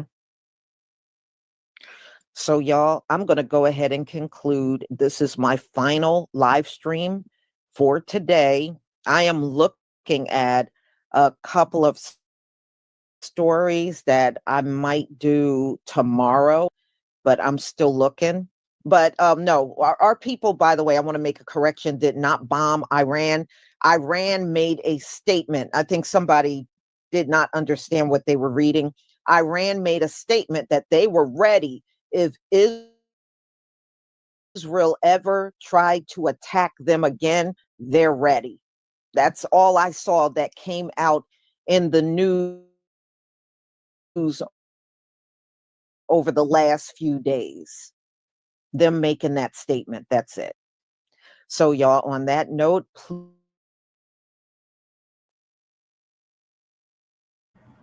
Thank you, Lisa. We've been saying this for decades that we the original people here, and now we're seeing it in full fruition. So shout out to the dump for getting these mugs up out of here. Send the masses back to Siberia. I'm so sick of these so-called goddamn natives. Them mugs talking about they is the original people on this land. That's a goddamn lie. And like Lisa said, they didn't get their citizenship till 1924. We got ours in the 1800s. So who's really telling the truth here? And then, like she said, they just as racist as the damn Latinos. I done got into it with these mugs in person and online about their so-called nativeness. The mugs ain't no goddamn natives. They're a bunch of fucking imposters from damn Siberia. And they take their ass back to Siberia. Stop talking about, you're on indigenous land. We are the original people of this land. No, we're the original people of this land. And that's what they didn't want us to know. And that's why they kept reclassifying us over and over and over and over and over again. Every 20, 30 years, our classification changes. We're the only people in this country whose classification has changes every 20, 30 years. That's not a coincidence. Black Aboriginal FBA, Foundational Black American Family, that's by design. They didn't want us to know that this was our land. They want us to think that our land is somewhere far off in Africa somewhere, and really our land is right here. And like I've stated numerous times, I have Aboriginal lineage in my family. My grandmother was Blackfoot Indian. So, on my mom's side. So it's like, what the hell are these people talking about? But yeah, get these mugs up out of here. Cause like, get them damn Latinos up out of here, and let the original stewards of the land reclaim our land. All right, so moving along to the last topic, and that is punctuality. Black people, Black Aboriginal people, so-called people of color have a hard time with being on time because time is a new concept to us. Originally, we didn't really have this notion of time, so or being on time. So our brother Black Truth United is going to give us an update on why we need to be more punctual.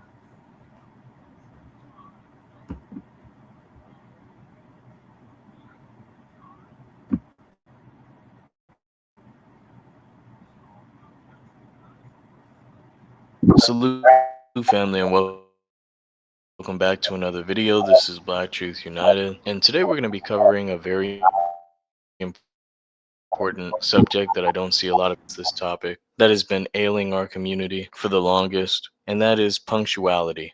which simply means being on time for things. I want to remind everyone that timing is everything. There's a reason why for military operations everyone synchronizes their clocks beforehand. We have to acknowledge that we are in a war, the greatest war in human history, against white supremacy, good versus evil, justice versus injustice. When we understand the gravity of this situation, we have to get serious, and that includes being serious about our timing. Timing is everything, not just in war, but in everyday things. Relationships, work, when you mow the lawn, the delivery of food or medicine, hell, the delivery of a joke, cooking, braking in your vehicle, literally everything. And white supremacists know this, which is why they created the stereotype of black people's time, otherwise known as colored people's time, which has been a toxin to our community, pretty much declaring that it's our standard operating procedure to just arrive late for everything. And this is a slap in the face, not just to us, but our lineage. It's nothing to be proud of. Now, unfortunately, some of our people have bought into this trope, thinking that it's funny or thinking that it's some kind of a game. And these are just people who are showing that they're unserious about serious matters. And yes, I am aware that quote unquote colored people's time is much worse in places like Latin America, the Caribbean, and Africa. But we're not really talking about them today. We're talking about FBAs. Because let's face it, we're really the only ones who are serious about dismantling the system of white supremacy. There are very few exceptions to this rule. So let's refrain from referring to any other racial or ethnic group. They're really not my concern for this video. Alright, let me clarify this. When I say why punctuality matters, I'm talking about time commitments, not casual things like I'll read this book eventually or I'll swing by the grocery store on my way home, stuff like that. I'm talking about serious time commitments, such as I'll be at the airport at 7 a.m. for my flight that leaves at 9, or I'll be at this meeting at 7 p.m. So that's what I'm referring to. Now, with time commitments, punctuality is everything. Let me give you an example. Let's say you're assigned to make a presentation for potential investors for the company you work for. And let's say you're the best at presentations. You've got the right visuals, you've got the humor to lighten the mood, charts, graphs, everything you need. But absolutely none of that matters if you arrive an hour late and the investors are gone. Again, timing is everything. And in that situation, there could be serious consequences for your lack of punctuality. We all know there's little to no room for error when it comes to foundational black Americans. We don't have the luxury of failing up like the suspected white supremacist. So you know there are going to be consequences for your lack of punctuality. Perhaps being fired, suspended, or demoted from your position. People can't trust you. There are real world consequences for having a lack of punctuality. So with all that being said, let me give you 5 solid reasons why punctuality matters. Number 1, it demonstrates respect. It shows that you respect other people's time and that you value the personal or professional relationship you have with the person or persons to whom you committed. Point number 2, it boosts your reliability and credibility. When you're on time for things, people know that they can count on you. Your word holds weight, and it may open other doors for you that you weren't aware of. Point number 3, it helps ensure that you'll finish on time. Let's use that same example of a presentation. When you arrive on time or early, you're set up for success. You're set up to actually end on time. Again, showing that you respect other people's time. It's extremely difficult to finish on time when you arrive late. Point number 4, reduces stress. There's nothing like being behind the clock and being pushed into difficult decisions like whether or not you can shoot an armed individual who's lunging at a family member without hitting the family member because you chose to draw your weapon too late. Number 5 is that it reflects professionalism and discipline. When you're on time for things, it makes you stand out, especially in the digital age where people are so disconnected from traditional values like respect and tact. It gives you an edge professionally, and on a personal level, it builds discipline. You begin to have a more positive view of yourself and believe in yourself more when it comes to completing tasks. In other words, it builds character. So those are the 5 reasons that I came up with as to why punctuality matters. And if you have another reason, feel free to put that in the comment section. Now I'm going to give you a few tips. A good rule of thumb is to simply not commit if you can't make it. If you can't make it, let the person know, hey, I have another commitment at that time. If it's tentative, let people know, I can make it, but I won't be there for the start. Something along those lines. If it's something you at least have partial control over, commit to a time that you can handle. For example, say, I can't do it at that time, but between this time and that time, I'm available. These are all things demonstrating that you respect the other person's time, and it's making that person aware that you take not only your time but their time seriously. Now, of course, let's get this out of the way. There are some unforeseen occurrences.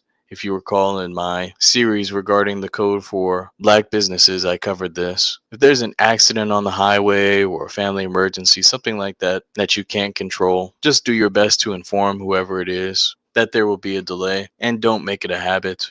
Also, when something happens, be sure to give a sincere apology and make steps to make sure that that doesn't happen again. I don't care if you have to set 100 alarms. I don't care if you have to make alternate routes. I don't care if you have to wake up an hour or two earlier. Make the adjustments necessary to be punctual. A wise man once taught me that on time is late for a leader. Of course, in our case, with the Black grassroots, the code is the leader, but on a small scale, you may be a community leader, or definitely, if you're a man, a leader of a household. But this message definitely resonated with me, and it taught me that it's important to be punctual for everything. Am I perfect? No, but I certainly am well above average when it comes to being punctual. Hell, I'm the type of person, if the commitment is serious enough, I'd rather show up an hour early and be sitting in the parking lot waiting rather than to show up 5 minutes late. I'm that type of person. It just baffles me how people, but especially grown people, can be so passive about being late for things. We've got to be serious as far as our timing. Timing is everything. And yes, for those who are religious, yes, the Bible does back this up. So let's reject this notion, this stereotype, this bad rap that has been placed upon us of this Black people's time, colored people's time nonsense. And let's respect one another enough to be punctual. And let's not just be punctual when it comes to massa. It never ceases to amaze me how a certain sector in our community will speed down a highway, California roll every stop sign, and run into the office to quickly punch in on time from massa. But when it comes to our own people, our own family, our own meetings, our own business commitments, all of a sudden being on time doesn't matter. Again, family, let's bury this stereotype of Black people's time. Punctuality does matter, and we each have to do our part if we're truly serious about replacing the system of white supremacy with the system of justice. Now, with all that being said, be one and be blessed, family. Peace.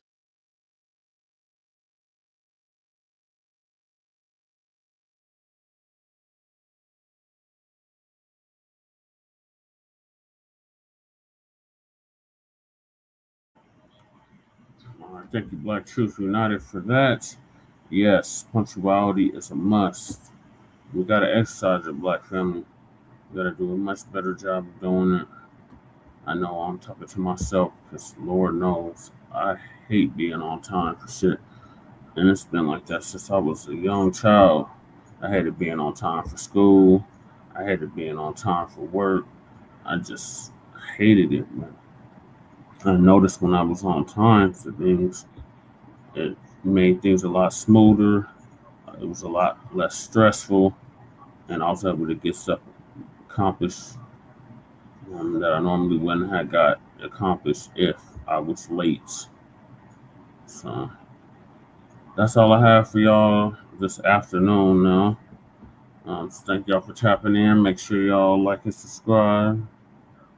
And make sure y'all check us out tomorrow for a brand new episode of the Front Line Blacc News, Season 5, Episode 22. I'm not going to be able to redo 21, so it's going to be 22 Part 1. And I'll see y'all then. In the meantime, make sure y'all like and subscribe to all of our platforms. Frontline Blacc News on YouTube and Facebook. The Revolutionary Agenda on YouTube and Facebook. And Shabaka's Black Experience Enhanced on Facebook and Twitter. So peace, love, light, reparations, and separations, and Black empowerment. Chan Kruma signing out from the Mile High Income and illegal migrant flooded city. Soon to be arrested and deported to city. Get goddamn Mike Johnston up out of here. This dude is a straight up crook. He needs to go to prison. Straight up. All right. Peace, twin. Peace, Max 45.